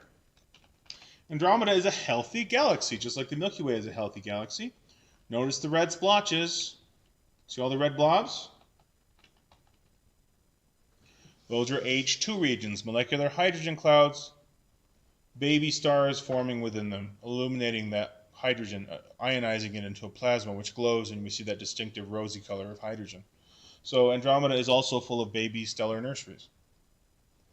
Ed here uses the analogy I often do of if you're looking at through a window at a distant mountain, any bugs on the windshield, those are essentially the stars in this case. Essentially, they're much closer, much closer. Yeah. Questions about Andromeda or galaxies in general? I have a few more things to say, but here's some classifications. This is the famous Hubble sequence. So, morphological classification of galaxies. We have elliptical galaxies, which are kind of like a blob. And they can be perfectly round, or they can have an elliptical type of shape. They tend to not have dust lanes. Then you'll start to see lenticular galaxies, which can actually have a, by the way, that profile it refers to the shape of beans. So we can actually see galaxies that have that shape. And then we tend to see spirals or barred spirals. Yes, someone asked about Andromeda with the Milky Way. Yes, Andromeda will collide with the Milky Way in less than 4 billion years. Please don't worry about this, because galaxy collisions are common and not violent. Galaxies are mostly empty space, and the odds of any individual stars hitting each other are surprisingly low. Hold that thought. I'm going to tell you some more about that in a second. That's a very good question. Our Milky Way is a barred spiral. We have at least 2 bars, actually. Bar because you have this somewhat linear structure near the center connecting the core to the arms. Spirals don't exhibit those bar structures as well. And then you have irregulars and peculiars. These type of galaxies tend to be in the midst of collision or have recently experienced a collision. But a more accurate term to use is interaction, because galaxies aren't really running into each other so much as they are moving through each other like a ghost. This is again because galaxies are mostly empty space. Here's our own Milky Way, a nice map of it. We'll talk more about this map in a second. First, I'd like to keep moving on to the different collisions I mentioned. Here we see 2 galaxies in the midst of a collision or interaction, again, more accurately. ARP 273, I believe this is. As you can see, they used to be neatly and tidally organized spirals, which are being pulled apart, ripped apart by gravitational tidal interaction. Here's 2 galaxies. Actually, no, this is the ARP galaxy. I apologize. This is an example of a starburst galaxy. and this is ARP 273. These two galaxies have already interacted, and as you can see, distorted each other's shapes. In both cases, in both instances, these are not cataclysms. These are not violent doomsday scenarios, quite the opposite. And this galaxy in particular is a very good example, because if I zoom in here, you see huge H2 regions, gigantic clouds of ionized hydrogen forming baby stars. And this is the most amazing thing. All those blue dots you see, those are not stars. Those are open star clusters that contain hundreds or thousands of baby stars. So this galaxy is in a period of extremely, extremely rapid star birth. We refer to galaxies like this as starburst galaxies, and they are almost invariably galaxies that are either in the midst of collision or interaction, or in the aftermath of one. Because when you have huge clouds of gas and dust that won't do anything interesting, some sort of perturbation can cause collapse, like we talked about earlier. The gravitational interaction between galaxies can definitely touch off periods of intense star formation. We're probably here because of some ancient galaxy collision that led to the birth of our sun and all the other stars in the cluster it was born in. I remind you, those blue dots are not stars. These are star clusters that contain hundreds or thousands of baby stars. So our sun was born in a cluster, as are most stars, yeah. Now again, in this case, ARP 273, I go up to the top here, where the two galaxies would have been interacting, and as you can see, huge clouds of open star clusters. Amazing. But interestingly enough, not as many H2 regions, so it seems like it made a bunch of stars and has now stopped doing that. And now we have all these newborn stars living out their, hopefully not brief lives, that got their start thanks to the collision or interaction of these two galaxies. Here we have a chart with some more galaxies interacting in various stages or states. Look at this one here. Looks like they're eating each other. See that?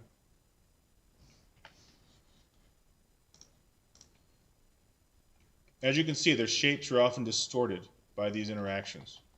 But look at this one. They've both produced these huge tidal tails. See this? It kind of inspires my imagination a bit when I think about a civilization living here, you know? Think about a civilization that lives in a star system inside of that tail. They would have no idea what their system had recently experienced. They would not realize they were part of a star system that had been flung from their galaxy. The sky would be different, wouldn't it? Consider the fact that our sky would be very boring and have far less stars in it if we were not in the midst of the Milky Way. Yeah, think about that. So, yeah, I think about the fact that a civilization could live and die in this arm and never realize that they were in a situation like this. It's hard to study your own galaxy, not surprisingly. It's like trying to study the outside of your house from inside of it. You can kind of make some inferences and you can kind of make some guesstimations, but it's very difficult to study.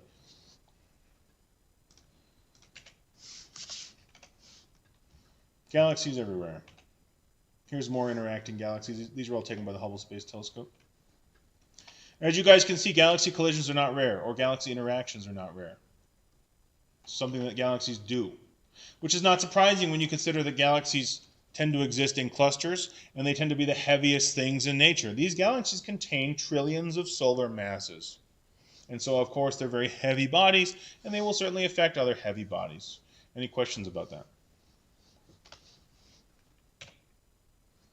M81 and M82. This is the Silverado galaxy. Look at this picture, because you have this galaxy in the foreground, and then you have all these little galaxies in the background. And then these red things are very, very distant galaxies that are so far away their light has been redshifted by cosmic expansion. These galaxies are over 10 billion light years away, these little dots, these little red ones. And that's why they're so redshifted. Yeah, amazing. Yeah. Suddenly an object which is over 50 million light years away in this case appears as the, quote, foreground object compared to these much more distant objects. That's another thing about galaxies. They help you to appreciate the vastness of the cosmos when you realize how many of them there are, even though they are themselves incredibly massive things, incredibly vast things. When you realize the universe contains hundreds of billions, maybe as many as 2 trillion other galaxies, and then every one of them contains millions, 2 billions, 2 trillions of stars, depending on how big they are. Think about that. Let's go back to that map of the Milky Way. Our home sweet home galaxy. And like I said, it was kind of what I wanted to go over tonight to make sure we understand it. Galaxies remind you of cosmic scale. And again, it kind of upsets me when people throw the word galaxy around loosely, not realizing what they're talking about. They talk about the sun is the biggest star in the galaxy. They say things like that. Obviously, that's a ridiculous statement because they're conflating the word galaxy with solar system. Never do that. Our solar system is but one of hundreds of billions of others in the Milky Way galaxy. This is a drawing of our galaxy. And of course, it has to be a drawing because we're inside of it. But it is an informed drawing, isn't it? We talked about astrometry during the last 20 episodes. We talked about our ability to map the Milky Way with increasing accuracy. Not only do we now know its structure, we also know the way the stars are moving within it. So there's the galactic core and the two bars, which have terrible names, the long bar and the galactic bar. I wish they had better, more complementary names to each other, like bar 1 and bar 2 perhaps. You guys probably know a monster lurks in the core of our galaxy, Sagittarius A star, the supermassive black hole. But of course, we don't live in the core, do we?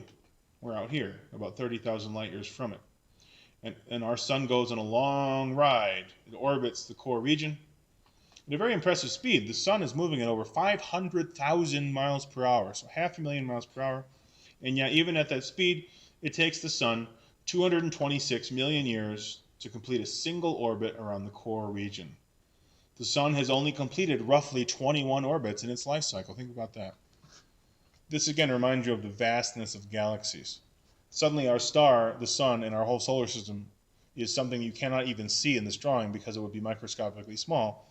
And it's moving at such great speed of 500,000 miles per hour and yet takes 250 million years to make a single trip. Think about that. By the way, that circle there, often when people see this chart, they think that circle depicts the solar system. Oh, no, no. This circle depicts how far you can see with the naked eye. In other words, you cannot see very far at all. Almost every object you see in the sky, with a very short list of exceptions, is very close to us. By the way, the Andromeda Galaxy is a rare example of an exception to that. You can see the Andromeda Galaxy with the naked eye, even though it's far beyond that circle. It's an entirely other galaxy. But most of the objects you see are well within that circle. You cannot see very far at all without a telescope. With a telescope, you can see far beyond. For example, we talked about globular clusters. Many of the globular clusters in our galaxy are near the core. So many of the, not surprisingly, then most of the globular clusters you see through a telescope are over 20,000 light years away. These are things you can see with a telescope well beyond that little circle. We just went through some really big, deep stuff really quickly. Questions about all that? Questions. Questions about galaxies. By the way, that was the last archetype object, but we can fill in the blanks of our understanding with some bonus stuff before we sign off. So, questions about Andromeda or Milky Way or any galaxy for that matter, or types of galaxies or what they do or what they are. Some of you asked some questions about what galaxies are, so I hope your question was answered, and if it wasn't, this is your chance. So please blow up the chat. So Jim White mentions that this is a good time to see the Virgo cluster. That's true. Virgo is a springtime constellation. She is up right now, and Virgo has an impressive cluster called the Virgo cluster, as I mentioned. And it's neat because you don't have to be a super professional astronomer. You can just take a big telescope and sweep it across the Virgo or constellation, and you'll see all the little fuzzy dots zooming by, and those are galaxies, yes. It's hard not to find a galaxy in that list, yeah. Ed brings up the Sombrero Hat Galaxy, which is a famous galaxy in our local group. Here it is. The Sombrero Galaxy is indeed not a healthy galaxy. Notice the lack of H2 regions. Notice there's no red blobs in here. This galaxy is going extinct. This galaxy is not undergoing rapid star birth. What's interesting is it also contains an extraordinarily massive supermassive black hole with over 1 billion solar masses. We think it might be because it used to be a very hungry hippo that ate up a lot of stars. And if that's the case, it would have had a very energetic quasar core or a Seyfert core. And that radiation output could have driven away the lightweight monoatomic hydrogen, which is the building block of new star systems.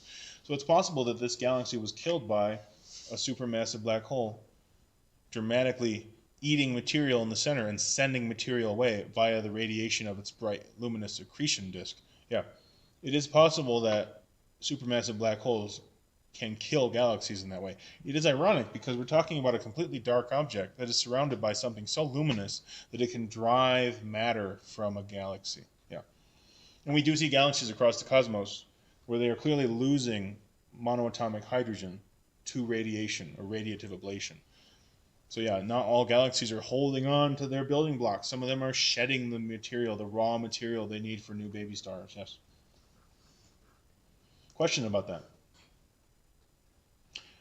This is a galaxy in our own local group. It's funny because we have this foreground object that's around 20 million light years away, but then look in the background, we have all these little dots. See that?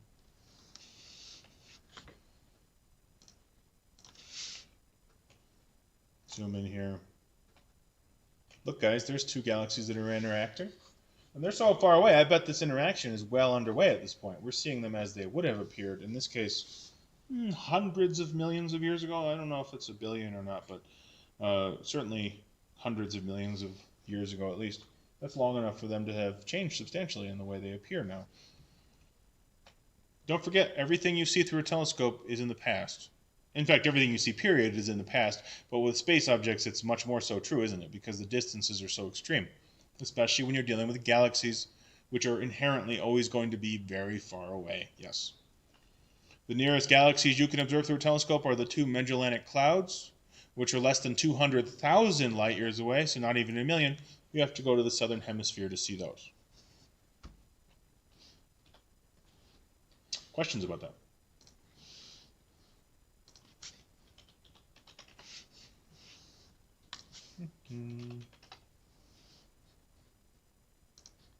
Questions. I'm looking for questions. We're getting ready to say goodbye. All right, so we've gone through all the archetypes that I typically talk about.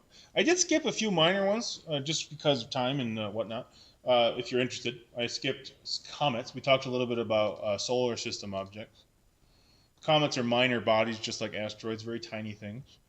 And they're, of course, associated with individual star systems, although we do know now, which is kind of amazing, that the comets can move in between star systems, which is kind of neat, yeah. Is the white glow above and below the equator of the galaxy material? Oh, it's a wonderful question. So when you see an image like this of galaxies, you will often see a glow. That is not a glow. It is actually stars. And it reminds you of the distance of galaxies, doesn't it? It also reminds you of their vastness. When something as big as a star, separated by many light years from other stars, can appear as a mist, exactly like water droplets in a cloud.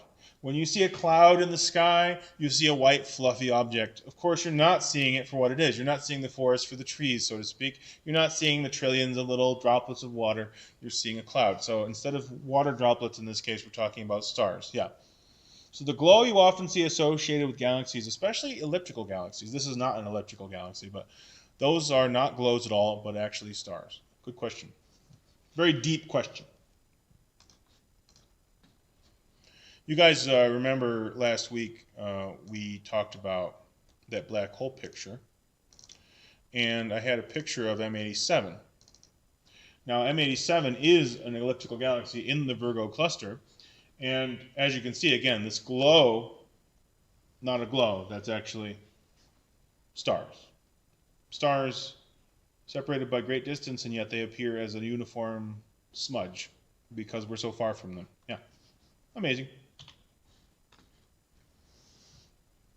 All right, so this is the last time you're going to see me for a while, unless you guys come and visit. So I encourage you, if you have any final thoughts or questions, comments, to share them now or forever hold your peace. Or hold your peace for a few months anyway. When Betelgeuse supernovas, will Orion's toga fall off? Because he'll be losing his shoulder? That's funny. I don't know. Let me hold that thought. What have I done? I just went to the wrong show. Hold that thought, my friends. So I'm going to put up a video really quick. You saw this. Okay, yeah, I'm going to pause it. So here's Orion. And yeah, there's Betelgeuse, the famous red shoulder. Yeah, so when this star blows up, after the aftermath, which will take probably years and years to have or to actually fade away, then yeah, he'll have lost his shoulder. I guess his toga might fall off. Although maybe he has his toga attached over here. It's hard to say. It's funny. I don't have any grandiose final thoughts, although I could be compelled to have some if you guys would give me some good seeds of inspiration. Well, thanks, Ryan. Lots of effort to produce 20 episodes. You know, this show has been work. This has been. I should share that with you guys. There has been some effort put forth, so I appreciate you guys tuning in. It was kind of you to do so. I do hope we've learned some things about stuff. The topic of astronomy is intimidating to people. They assume they have to be super geniuses or mathematicians to comprehend it. Not true. Not so. You do need to be a mathematician if you want to prove this stuff, if you want to calculate how these things behave, if you want to create software for a supercomputer to run simulations to build these models that we talked about. Again, yes, you have to be rather clever in astronomy or specifically mathematics, software design, things like that. As we discussed last week, you don't have to be an astronomer. You could be a computer scientist and still do useful space stuff. Computers are a big part of astronomy. In fact, they are a major part. People that want to work on telescopes, they're often disappointed when they learn that, astronomers don't tend to work with telescopes much anymore. They tend to have a remote connection to some far-flung observatory. Maybe it's robotic. Modern research telescopes are robots. You tell them what to do, you program them, and they do the work. But there is a type of a job known as an observatory technician. This is someone who actually maintains the telescopes, tests them, aligns them. That's a cool job. If I actually wanted to get into research astronomy formally, I'd probably go more that route. Because I'm not actually interested in being a mathematician myself. In fact, I find it rather boring. Astrophysics, I admire people who do it because I would not find it exciting. I love the results they get. I love the product of their work, the fruits of their labor, but I don't love the work itself. So it's not for everybody, I'll tell you that. But as I was saying, astronomy is one of those sciences that seems difficult, but as long as you maintain a fixation on the concepts and the outcome, the output, so to speak, of the work, then I think you can, anybody can appreciate it and understand it. And I think some of you might agree, maybe you've even been surprised that some of these topics are not as challenging as you might expect. Things like black holes, for example. We talked about all kinds of things during the last 20 episodes that would sometimes be considered too deep or too advanced. And some of you might have said, oh, that's a lot simpler than I thought. Don't assume that. Don't assume you're too dumb to understand things. That's a mistake people make all the time. They assume this stuff is beyond them, and it is not. Yeah. Thank you. Yeah. Could we set up a social circle that meets at Goldendale? Yeah, sure, you can do that, but I won't be part of it. I'm a bit of a hermit, but I mean, sure, why not? The social thing, social media also helps spread science awareness. It can also spread the opposite of that. So I recommend you be diligent in your research when you see something amazing on the internet. For example, Mars is going to appear larger than the full moon next week. Or Nibiru, doomsday planet, crashing towards Earth. End of world. Please ignore nonsense. And if you want, do some research and then mock those people so they feel ashamed of themselves and stop spreading their lies and craziness all over social media. Yeah, so it's in your hands, by the way. It's up to you guys to make sure social media is free of crazy talk. And one of the easiest ways to determine whether or not something is real or true is whether or not it's based in evidence. And everything we talk about in the show, we try to keep evidence-based. Again, I say this all the time, but it's always worth repeating. There's never been a better time for you to discover that evidence. There's never been a better time for you to learn science of all sorts because the information is available so easily now. You don't necessarily have to go to college to learn some of these things. You don't necessarily have to know some super genius professor or scientist to learn how the cosmos works. Imagine that. Yeah. We put some decorations on the screen behind me. There we go. There's our constellations. I do want to thank you all for tuning in. Some of you have been here for most of the episodes. That was very kind of you. And I just want you to know this is not my best work. So those of you who are impressed with the show, you should not be. If you want to see us in a better form, come on over to the real place. We're going to be opening soon, believe it or not. I can say this now with some confidence. By the end of April, we will be reopened in some form. What that means is do not just drive here in the end of April. You will see some information on our website soon about the process. There is going to be an application process. You're going to essentially it's not going to be uh, come one, come all, free for all. It's going to be an appointment only situation. So keep that in mind before you drop by. Don't drop by, is what I'm saying. You can come once we're open, just for the first few months at least. It'll be an appointment system. I hope it doesn't last that long. I hope that we'll be able to reopen completely soon. I'm optimistic. I don't want to throw any dates out there because I know as soon as I do, someone's gonna hold me to it. Well, you conjectured that you might possibly be open on April 1st, so here we are on April 1st because you thought you might be. Don't do that, please. Don't do that. And that does happen, by the way. Yeah. All right. I refuse to just sign off right now. I feel like I need to have some final thought or at least one last question. Let me read. I'm going to read the text. I'm going to read the chat, and then I will be going. Let's see. Thanks, SIST Observatory. Hey, look at that. So Jim White here, starting a new group for the observatory. He's mentioning he's put his email address on there. Thanks for mentioning that, Jim. It is true. I should be hyping it up more. If you guys do want to help us out, there is a new group forming, and I'm happy to have that assistance. And thanks to Jim. He's one of the people on the group, and he's been very proactive in that regard. So thank you again. Let's see. Has a friends group. Perfect timing. Someone asked about the friends group. So see what Jim set up there, and there's his website. There's his email address. See. Yeah. Super excited. Go to observatory. Thanks, Jim. Yeah. Nice. Thanks. Oh, and on the website, we will be updating the website with information about the new group once it's officially ratified. And we appreciate the fact that meetings are ongoing in that regard. It should be any day now, so to speak. I'm happy to say.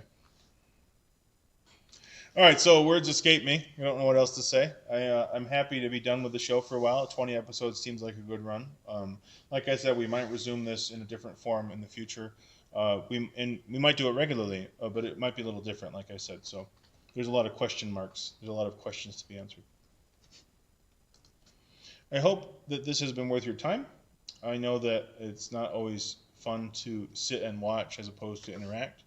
I know that's true for me anyway. But you guys stuck with it. Yay for science. Yes, I agree. With that, it's been a pleasure serving you these last 20 episodes over the last, I don't know, half year or more that it's been. I guess it's been almost a year. Wow. And hopefully soon the world will return to normal and everything will be as it was, only better, wiser, smarter, better informed.